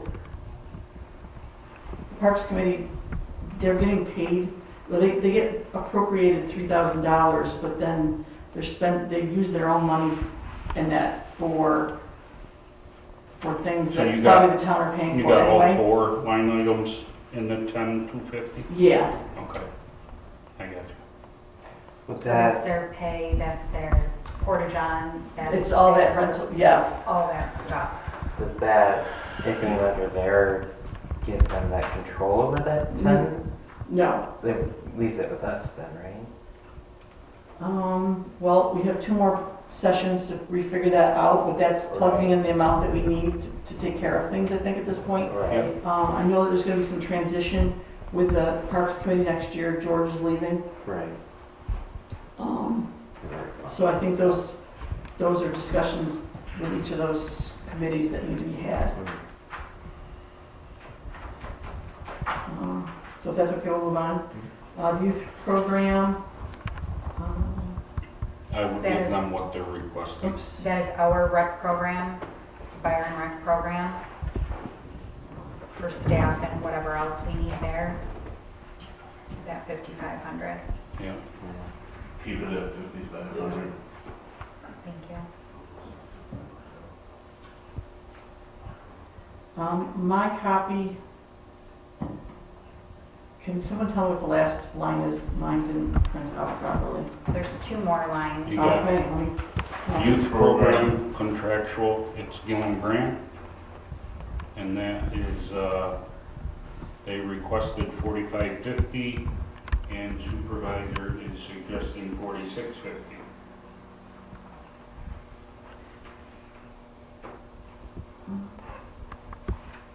Well, I can't see that on my sheet because I don't have a good copy on it in front of me. So if we, you're asking for an extra 100, this could be a misprint, and just go with the 4550 then? Sure. Okay, so that's, And then local rec program, requested 2,500 and it's at 2,500. I say keep it there.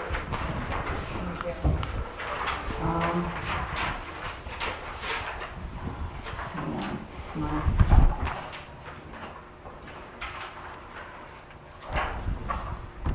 Oh, yep, no, Library. now I see what happened. Okay. Library, they requested 10. I plugged in 7,500. I'm good with that. I'm good with that. Okay, the museum, this, the equipment and capital outlay, the 11,200 is based on a budget request from the Historical Society for the painting of the museum this year. The museum is owned by the town. The Historical Society is the caretaker of the property, and the paint is peeling, and this was based on 2 to 3 quotes that Donnie actually received from painters. Are we good? Yeah. Okay. Contractual expense was, they didn't request anything because they don't keep track of that stuff, but What we did go with that was that insulation and. that's why it was so high this year, and Right. it was based on where it was But plugged we into all- the budget last We year. did agree on that to give them the additional money, so if we keep it at 1750, I agree with that. Especially if they're gonna get the 11,200. Yes, and that contractual expense covers their, Yeah, the electric or the minute expenses that they have over there for the That's building. right where it's The sewer, okay. The storing and personal services, at. Yeah. 1,300, Yeah. that's for the year, their stipend. The contractual expense, they're allowed 250 for the year for incidental expenses over there. Adult rec, that's a Gillen Grant adult program, requested 4,350. Okay, I granted the 4,350 in the tentative. Yeah. Zoning services budgeted 300 for this year, same as last year.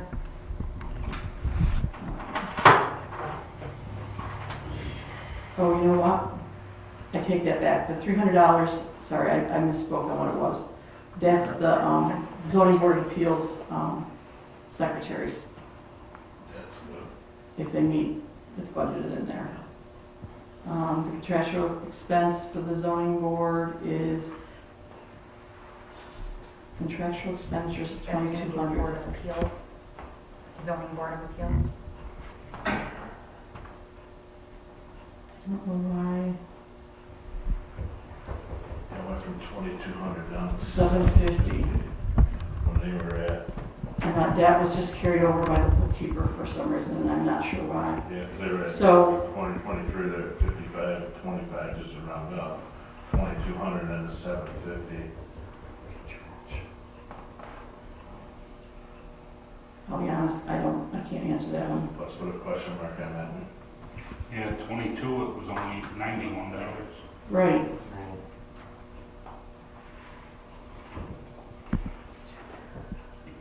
Did we pay something out of,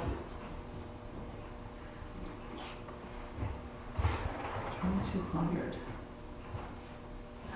That's not the E code coming out of that for contractual expenses, is it? It should not be. I'll look into that, I'm not I'll sure. check that out, I can look at the voucher. The account numbers? Just paid that. Thank you. So planning services, that's the planning board. Still 1,000. Contractual expenses. Increase that to 2,500. Refuse and garbage, we increased that another $1,000 to 12,000.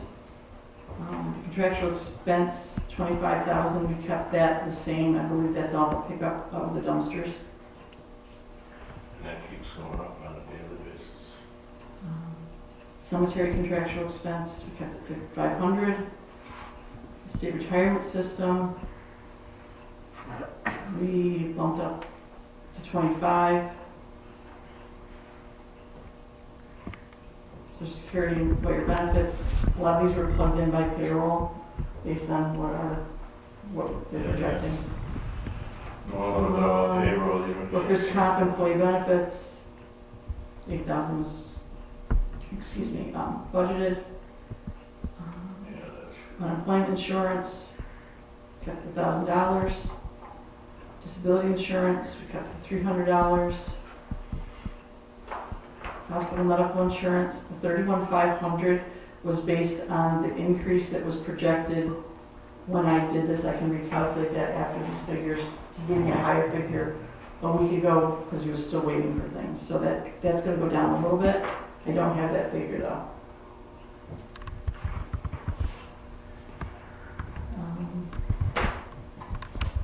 I kept out the in lieu of hospital insurance. Which we, And why would you do that? The same reason at the beginning of the year. and here we go. And We made, so we made a motion to make sure that she was gonna get paid in lieu of. The guy just sat here earlier and told us it's gonna save us money to do it. So to take money out of it right now, it's just a slap in the face to the girl that's sitting next to her. So I think we should put in right what she had and what we agreed on last year. So I need a figure to be plugged in there. What's that? I need a figure to be plugged in there. 21,000. And right in the comptroller's guide, they encourage you to use the in lieu of. Okay, so we did. A popular cost-saving strategy is to offer cash payments in lieu of health insurance. From the comptroller's office. Health savings account is at 10.5. Dental insurance, $1,800. Benefits going up a little bit, I think, this year. The cost, I mean. Transferring other funds, nothing was put in there. Transfers to the general reserve fund, $30,000. Why is that? To increase the reserve fund, For what? future building issues. Nothing's been added in there for quite some time. Don't we have another account for building maintenance? We do, but if the roof leaks, Well, that's maintenance.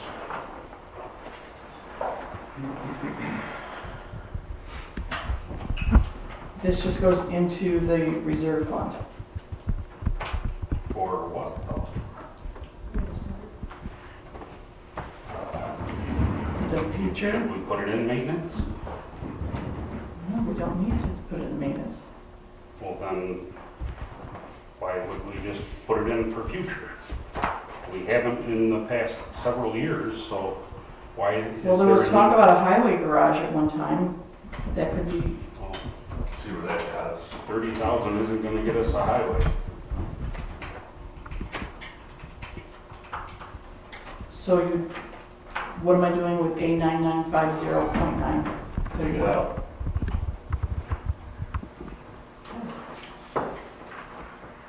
Highway fund, real property taxes.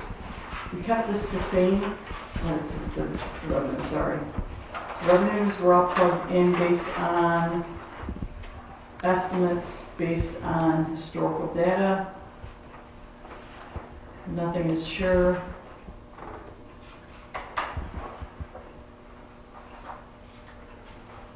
If we go down to appropriations, $600.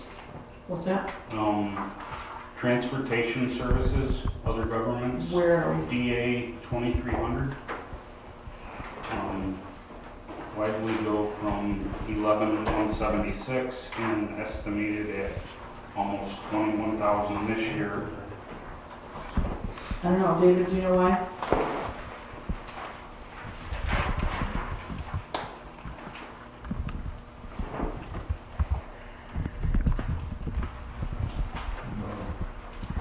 I lost you, Jeff, where were we at? The third one down on that same page. DA 2300. These are revenues, so we would like to be cautious on where we're getting them from. That could be from, I'm not that familiar with the chips and stuff like that. It was based on what was budgeted. I don't exactly know off the top of my head where our estimated revenue for this year is. It might be something that we haven't seen yet, but our bookkeeper knows it's coming. Okay. I mean, it could be just as simple as like a 1 and a 2 in the wrong spot. But we'd have to check the bookkeeper. I think the 170 is, I think snow removal is chips. Right. But this is all the revenue part. This is where we're anticipating revenue coming from, with the big portion being property taxes. So now we're down to appropriations, drug testing contractual, remain the same.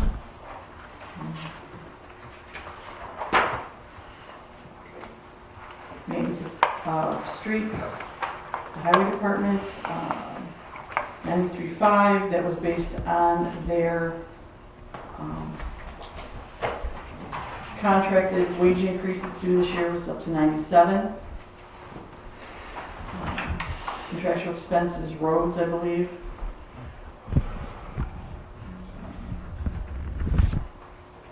Some of these were just estimates from this year carried over.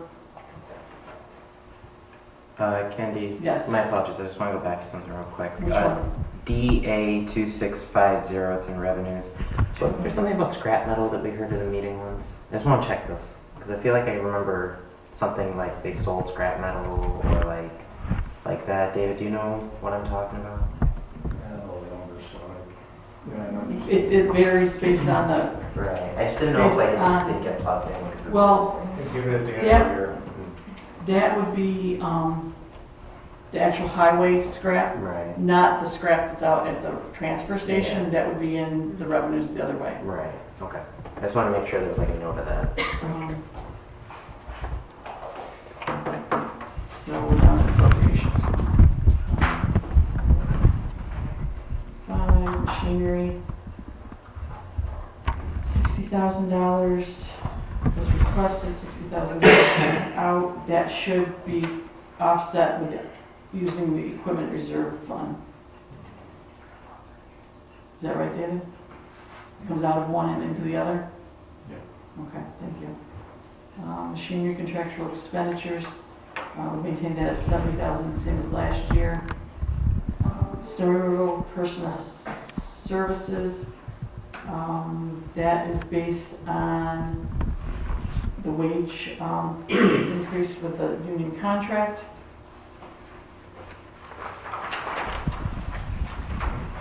Contractual expense, we upped the snow removal an extra $5,000 this year.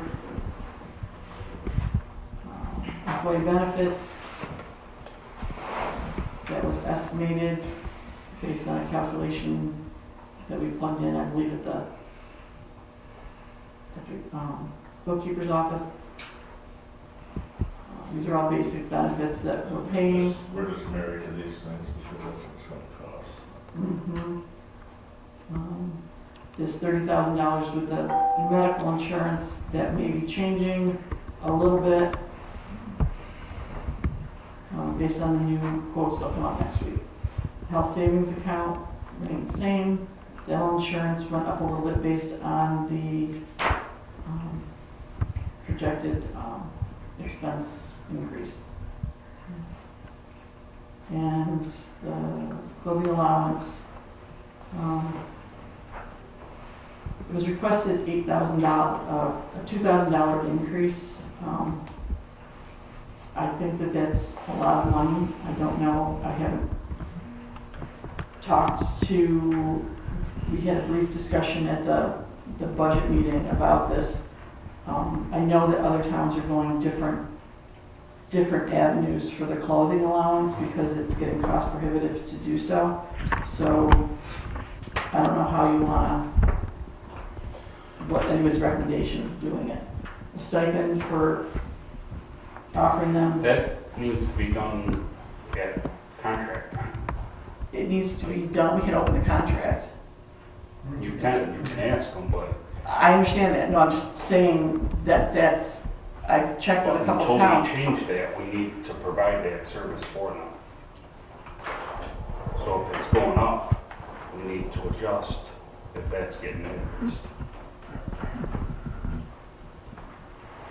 So is it going up $2,000 this year, David? I hope it don't go up that much, but what do you want to do? Leave it where you want and steal from somewhere else. So it's got 2 more years on the contract, so. Better be looking at it before it comes to the guys. So again, I go back to the people that work with you, with the work boots and the clothing and what they have. I don't, if you buy a pair of work boots 2 years ago and go buy another pair of work boots, now it's considerably more. That's not even out of that one. That comes out of contractual. The boots do. This is just for the, pardon me? Maybe split it. If it's, they're asking for, that's 6, they're asking for 8, go to 7,000, at least show them that we care. When do you find out, Dave? I've been working on him for 5 weeks, and they keep promising me they're gonna call back. Okay. Somebody else wants to Incentives call. will be used now. Yeah, I would take Martin's suggestion and go to 7 until we hear more. Yeah. That's fine. And $110,000 transferred to the highway reserve. And why are we not going with what was last year or what was requested? I went back to what we did in 2023 based on, we've already made a bunch of purchases out of the large equipment's already been purchased, so. Should last us a little while.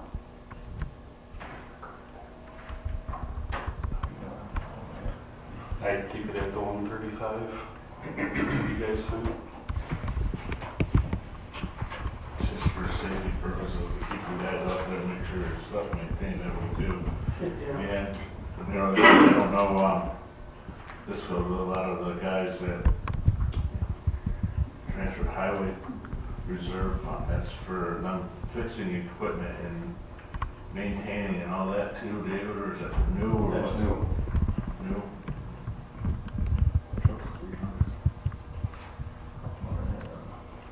I wouldn't lower it. So I'm putting in 135. Yes. Yep. Okay.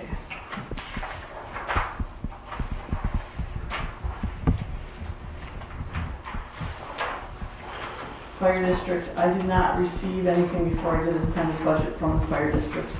Just talking with the fire departments and what they have, they believe they're grossly under paid for what they need.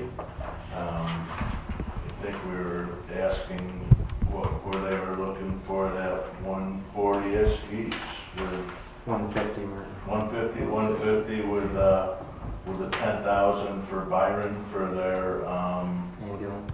ambulance. How much did you say, 10? 10, an additional 10 for the ambulance, right, Nathan? I was just going off. Yeah, it's like the EMS crew on Yeah.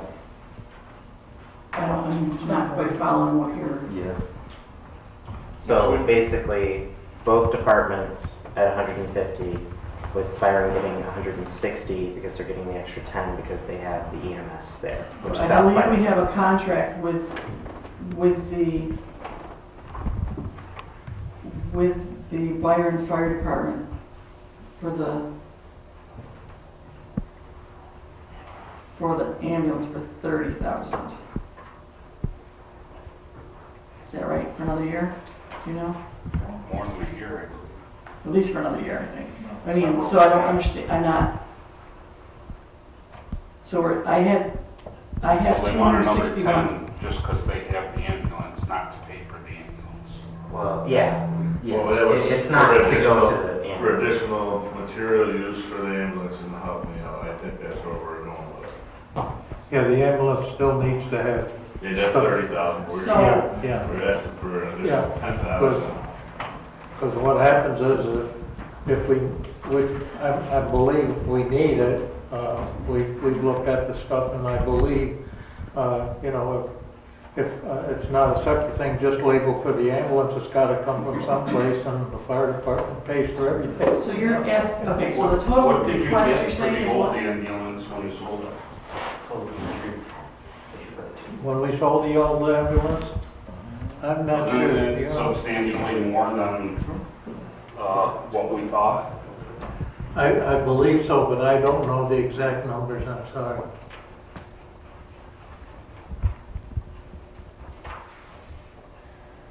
Does anybody on the board realize what we're doing to taxes to the residents by any chance?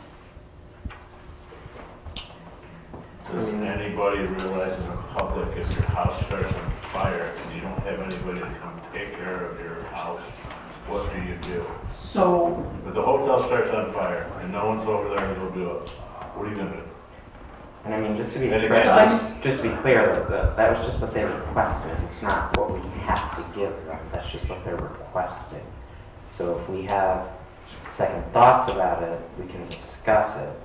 So just so it's like we're not putting the cart before the horse. That's what they have requested. If we're unsure, we should have a discussion about it, which I think is what you're trying to get at.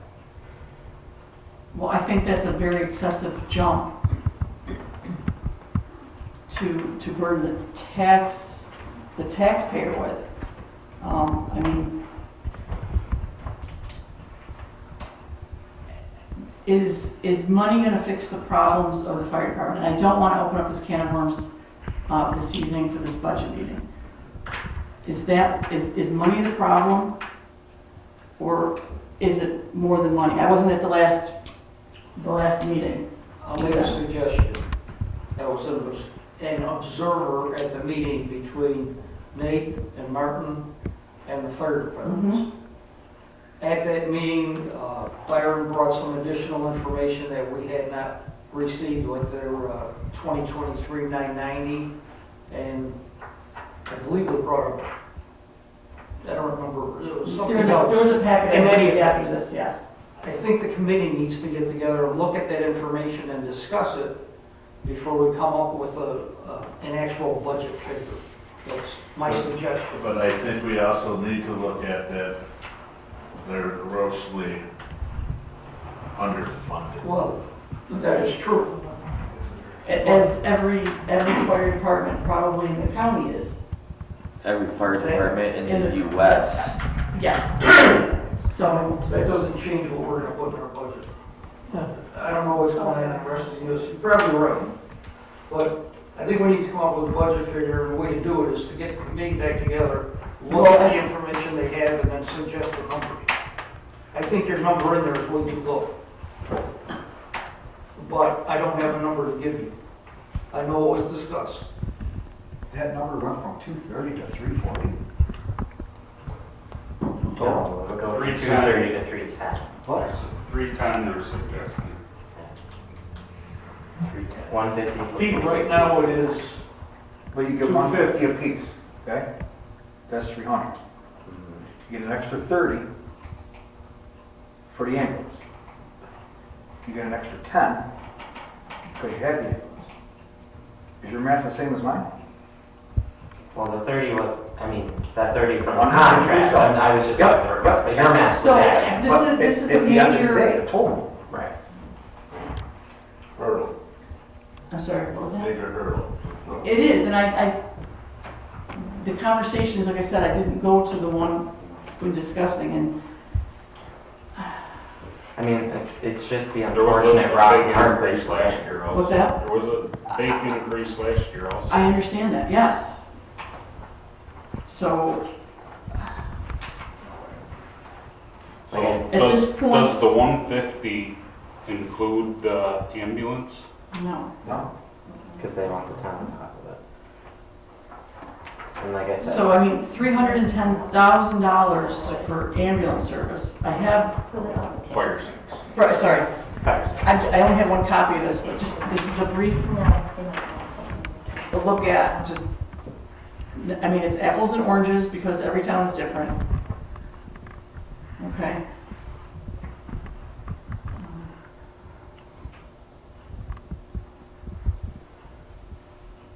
But there's more,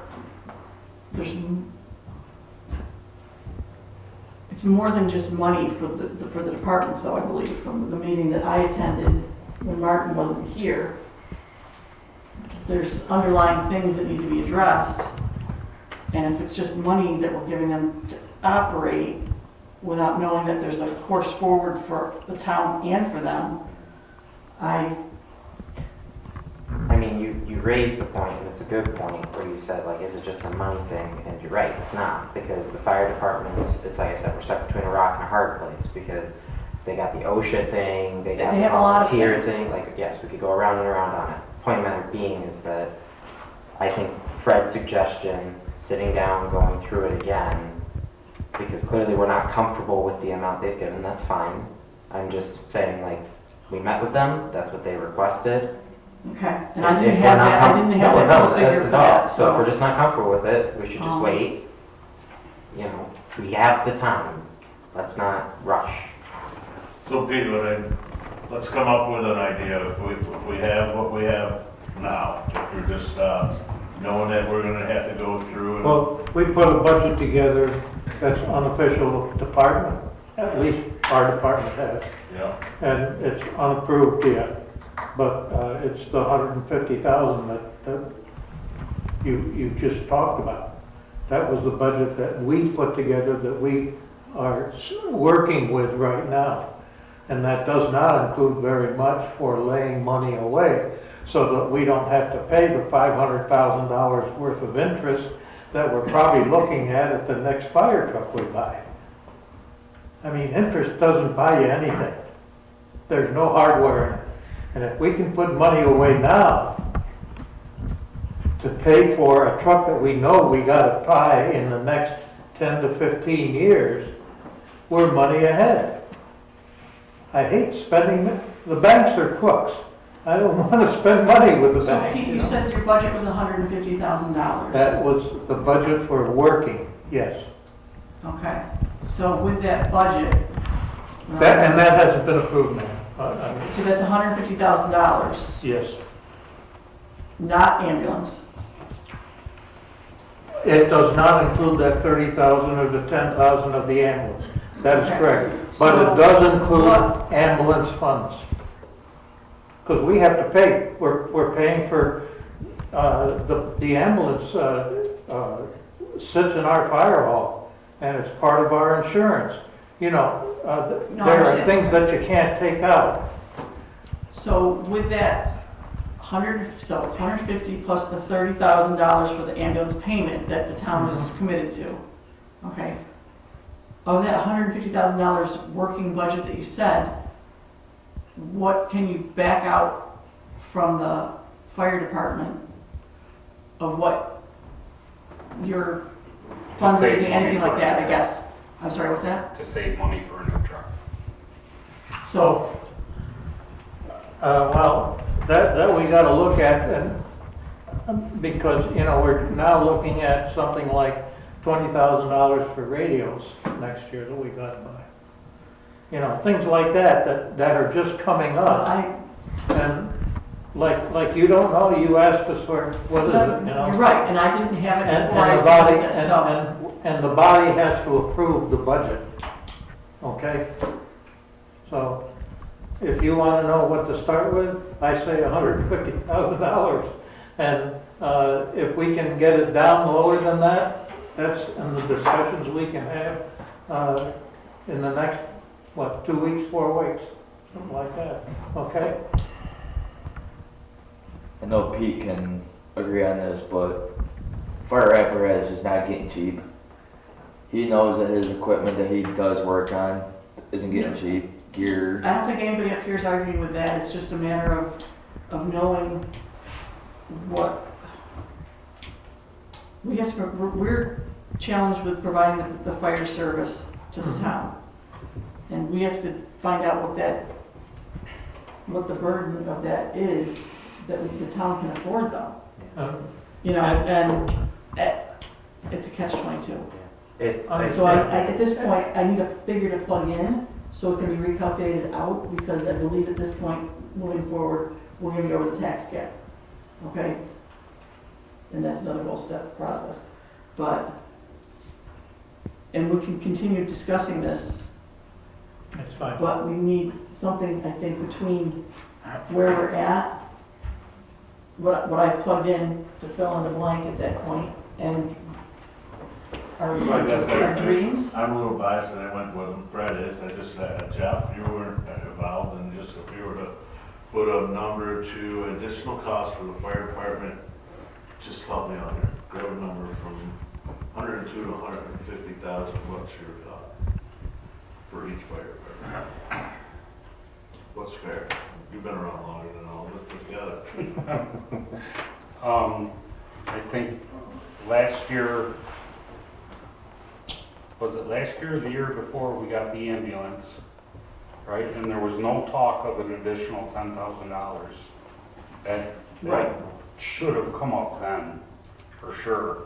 And that's why I bring the point up. I think the ambulance was sold for a lot more than anyone here anticipated, which that money could easily be used for the ambulance needs. And the ambulance has historically been something that is not funded by the town, other than what the fire department does as part of. So, Which is so why. we're going from 0 to 40,000 a year for the ambulance. Exactly. We never had to. Okay, So understand. that's a lot to. And the ambulance went from a second-hand funeral carrier about 50 years ago to, what was it, about $400,000 this year. Okay, so, and the other thing is, when I was fire chief, our budget, or our contract was $70,000. That was 45 years ago. The cost of living and the dollar value. So, I mean, we're trying to catch up for the last 40 years, okay? Yeah. So, for the sake of argument at this point, to see where it falls, is plugging in $250,000 plus the $30,000 we were contracted with the ambulance, to see where that plays out between now and the preliminary budget, or no? what that total became, 280. 280. I like that one. I mean, obviously it's subject to change. I think having just the 280 in there for now, and then we'll see. Fred? I'm gonna keep my mouth shut. I think it's up to Martin and Nathan. They knock it for them. Okay. I mean, it really just sucks. It really does, because it is a service that we are very lucky to have because it's volunteers. And I sat at the fire department list, I said it at the last meeting, and I say it again.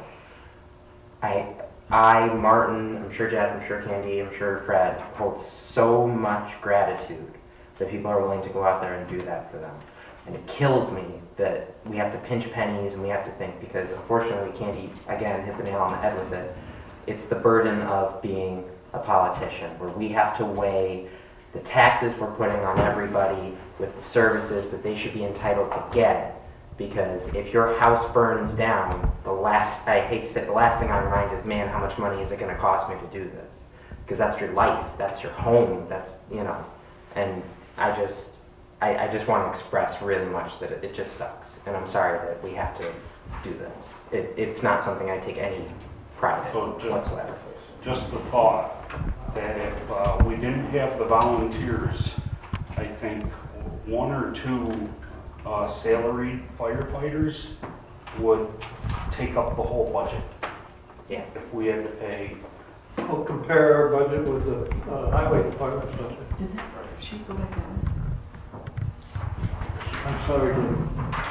This is just, what was from the county? It's really a tough argument.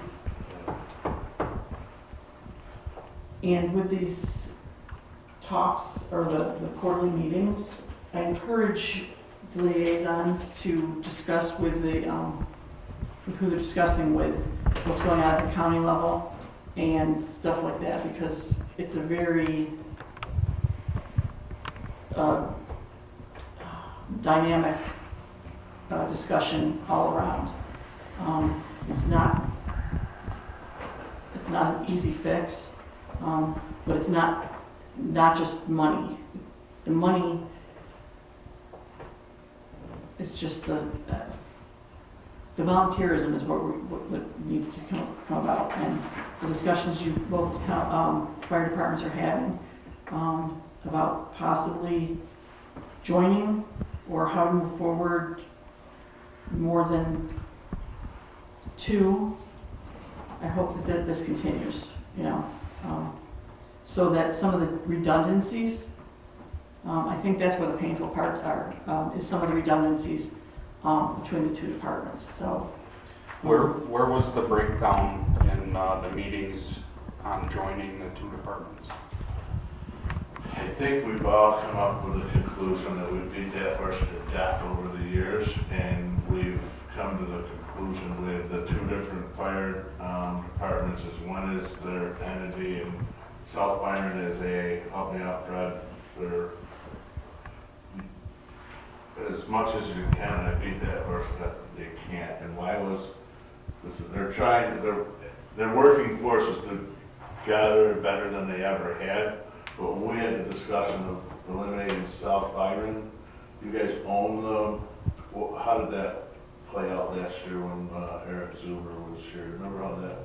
I don't know where Eric was coming from. Right, there was something going on that one, but I just again, I don't see that in our foreseeing future combining them together.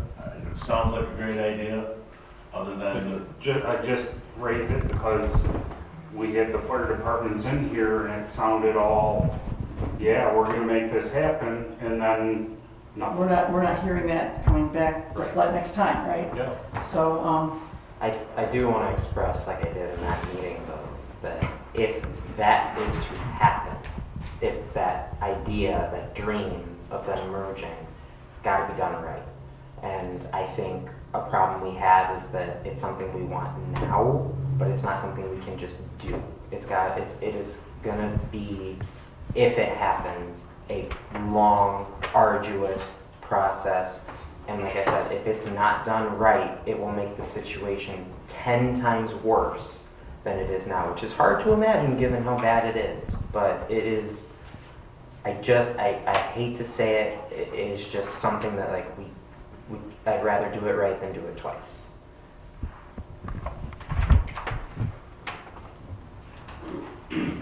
So, back to that plug-in figure at this point for the tentative budget. Can I plug in 280 total, which includes the $30,000 will come out for the ambulance? That's a start. I don't know what else. Okay. We're spending $270 this year, 260, including the $30,000 for the ambulance. 266. There was 110 apiece to the fire halls, that's $220. There was an additional $20,000 paid out in September, that's $240. $30,000 for the ambulance is $270. I'd say put 30. in at least 300. I don't think those figures were, Coming from the guy that knows pretty good figures, I can tell you that. Tell me where I'm And you're wrong. including the 30,000.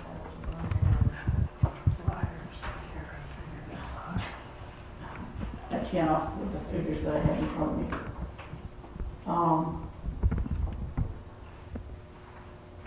$30,000 was for the ambulance, Yes, and then $20,000 combined. 20,000 was paid out in September, 8,400 and 12,600. Mm-hmm. And it was supposed to have been 110 apiece in March. That gives me 270.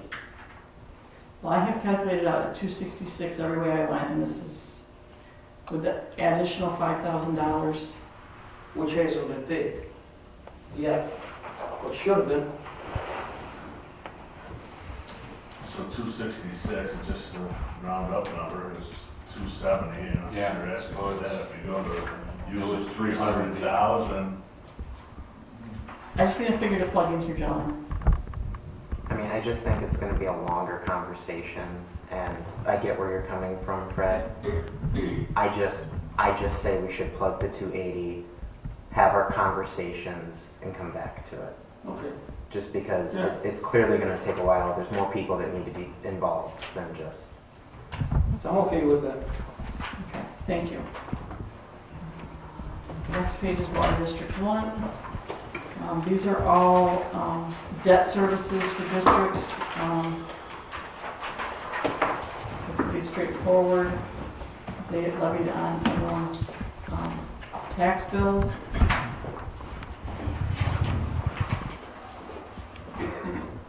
Unfortunately, though, by the looks of things, water improvement benefit number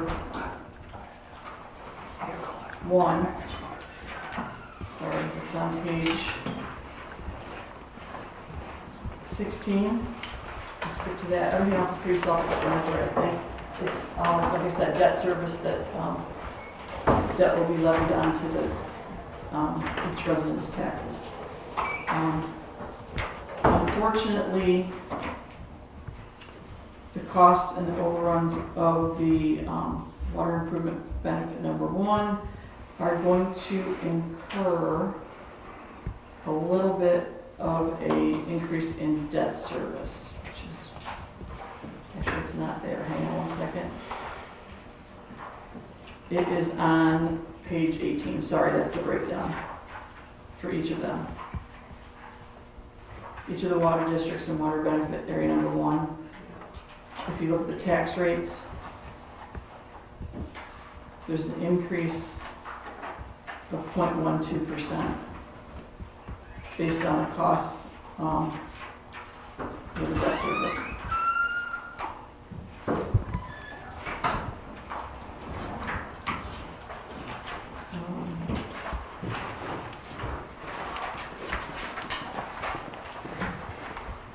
This original tentative budget came in under the tax cap with the changes that, not by much, by the way, only by $1,590 under the tax cap.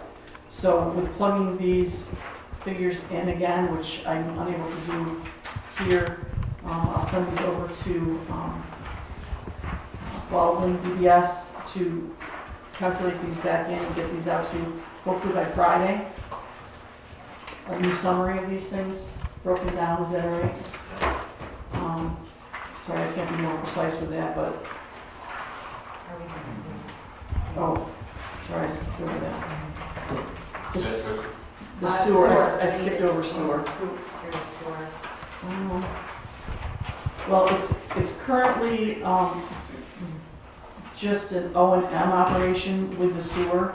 I know that sewer O&M increased a couple years ago to help offset some increases with some things.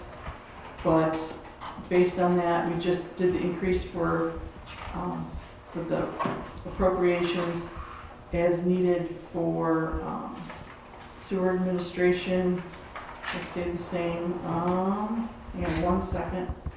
There was an increase of something though. I had to double check.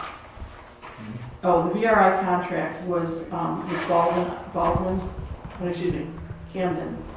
42.5 was budgeted last year, and checking with them in the contract that we have, budgeting 42,500 again this year will cover what's included in that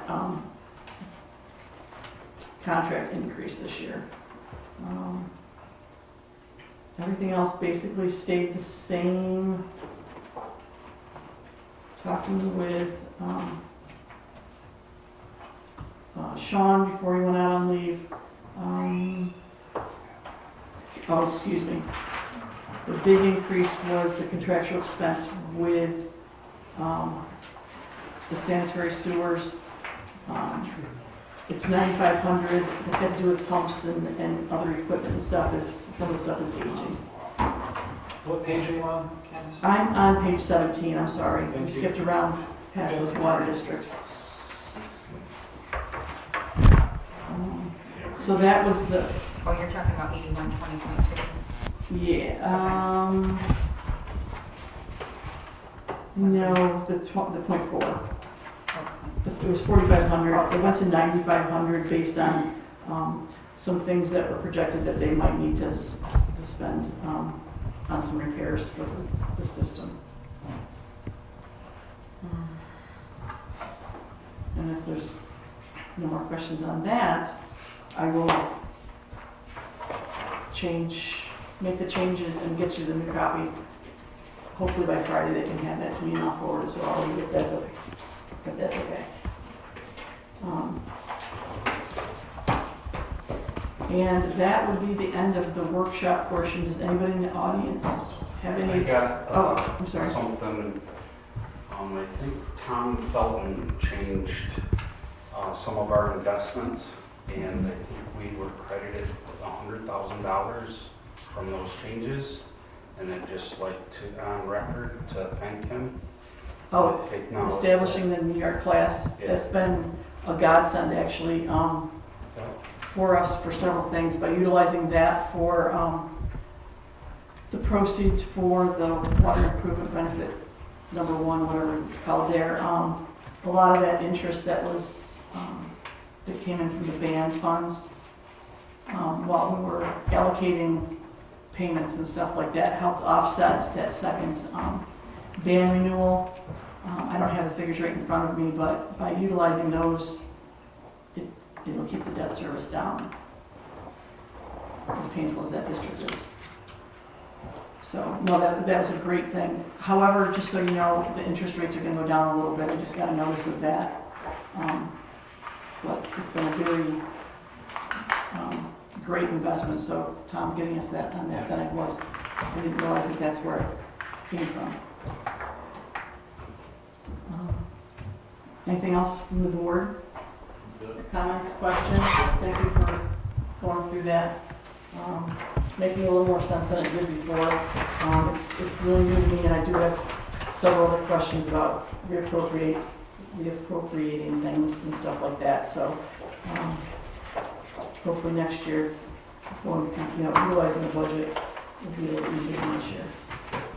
Anybody in the audience have any questions, comments, concerns? I do have a comment. Yes, ma'am.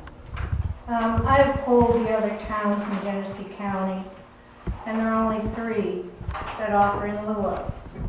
One is the town of Batavia that has a $10,000 buyout. One is the town of Stafford that has a $3,500 cap. And that there was a 4th that was Oakfield, had a $4,000 cap. They are no longer offering it due to the expense. I'm wondering why we justify 60% of the health insurance premium as in lieu of. It is excessive. I can tell you that this 60% in lieu of started in 2001. I know when it started. And it has never changed since then. And I realize the cost obviously has gone up since then, but it's always been set like that for 20 years. Clearly the board just sticks with what works, and whatever they see fit, but it has been going on a long time. I think the members of the community find it excessive, and we don't know why it is so much higher than every place else. I have a question. Why, I guess, has this been raised in all these years? Does the board recall or anybody recall that comes to the meetings? Has this been raised before as an issue, the in lieu of, like as Christy said, it's been since 2001. Every year it's in the organizational meeting minutes. I don't know when the last time I guess my point is I've been listening to people complain nasty remarks behind me for meetings after meetings, and I haven't said anything, okay? But I really feel that people have chosen to harass this individual. It was never brought up before, and it's being brought up now, and I just don't understand it. But why now? Why now? Why not the last 20 years? Why not the years before that when it was offered? I think it's a personal attack at the new town clerk, and I think it's terrible. We were told the previous town clerk did not take it. She So did, and that's it's 18 look at years the that it wasn't 2019, look at the today. 2019 budget, it's right in there, $14,000 in lieu of. It's a separate line item. Us as a board. Do your research before you make Oh. comments. I don't have anything from 2019 on these. That's the problem with not having access to things. They drop off, and when you need to look at them, you can't. And regardless, you're arguing over a person's personal health care option. I understand you might feel it's excessive, but you constantly are purporting like you speak for everybody in town. No. You just I said am that there not. are people in town who feel that way. There are You just people in purported town it, but who you feel didn't that even way. say people. You said, I forget the Okay. exact phrasings. Point I'm at being, I don't hear an argument other than just you don't like it, which you are entitled to. And that's fine, but I mean, at the end of the day, it's why we have elections. And the people elected everybody who sits on this board. The majority of this board votes one way. If their town feels a different way, they are free to vote.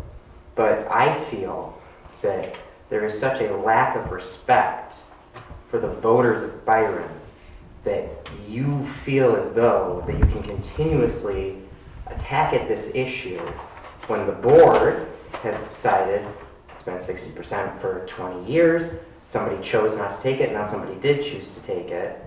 You don't like that, you've expressed that. We've been talking about this since February. What is the point of continuing this discussion? Let the people vote, let the people decide, and let it be how it goes. Because a lot of people have not been coming to board meetings and they may not have been aware of it. And there's even Complacency on our part, yes, but now that they know, some of them do not think it's appropriate. And they can vote, and how And they you know, vote will be the end of that. Can I just? It's not, I'm sorry. It is not personal It's at not all. personal. And it's you not say it's not personal. And it's not denying people Look, people's healthcare. It's very personal. You didn't do any of It these is other years. very personal to me. I understand, and I am a taxpayer as well. I am. I've been in this job for 6 months. Not anybody has taken any time to say anything in these meetings that I am trying to do a job and doing the best job that I know how, but completely oversighted how far I have come and how much I have learned in the past 6 months because of this in lieu of benefit. I am coming in every day and working. I am working next to a supervisor. I am aware of her issues with me. I am aware of everybody's issues with me out here. But it does not negate the fact that I come in every day and I try to do the best job I can, but it is completely overshadowed by this money that I was offered to take a job. I'm done trying to defend myself. The board is done trying to defend themselves. I understand where you're coming from, and I don't, you can have your opinion, absolutely. The point that it gets brought up or something about what I am or am not doing, why I brought the previous town clerk back, that has been the best thing that I could have done. We're not discussing that. That was not brought up. Well, you just brought it up, but on another That was hand, not brought She up. didn't say you know, I make a We were motion to end this told meeting right at now. this meeting Second. the previous clerk did not take the in lieu of. Aye. Aye. Aye. Thank you all for coming tonight. Now it's time for the nightmare. Christie, I'm very sorry if I didn't. It's fine, I But understand, I it's want you to just,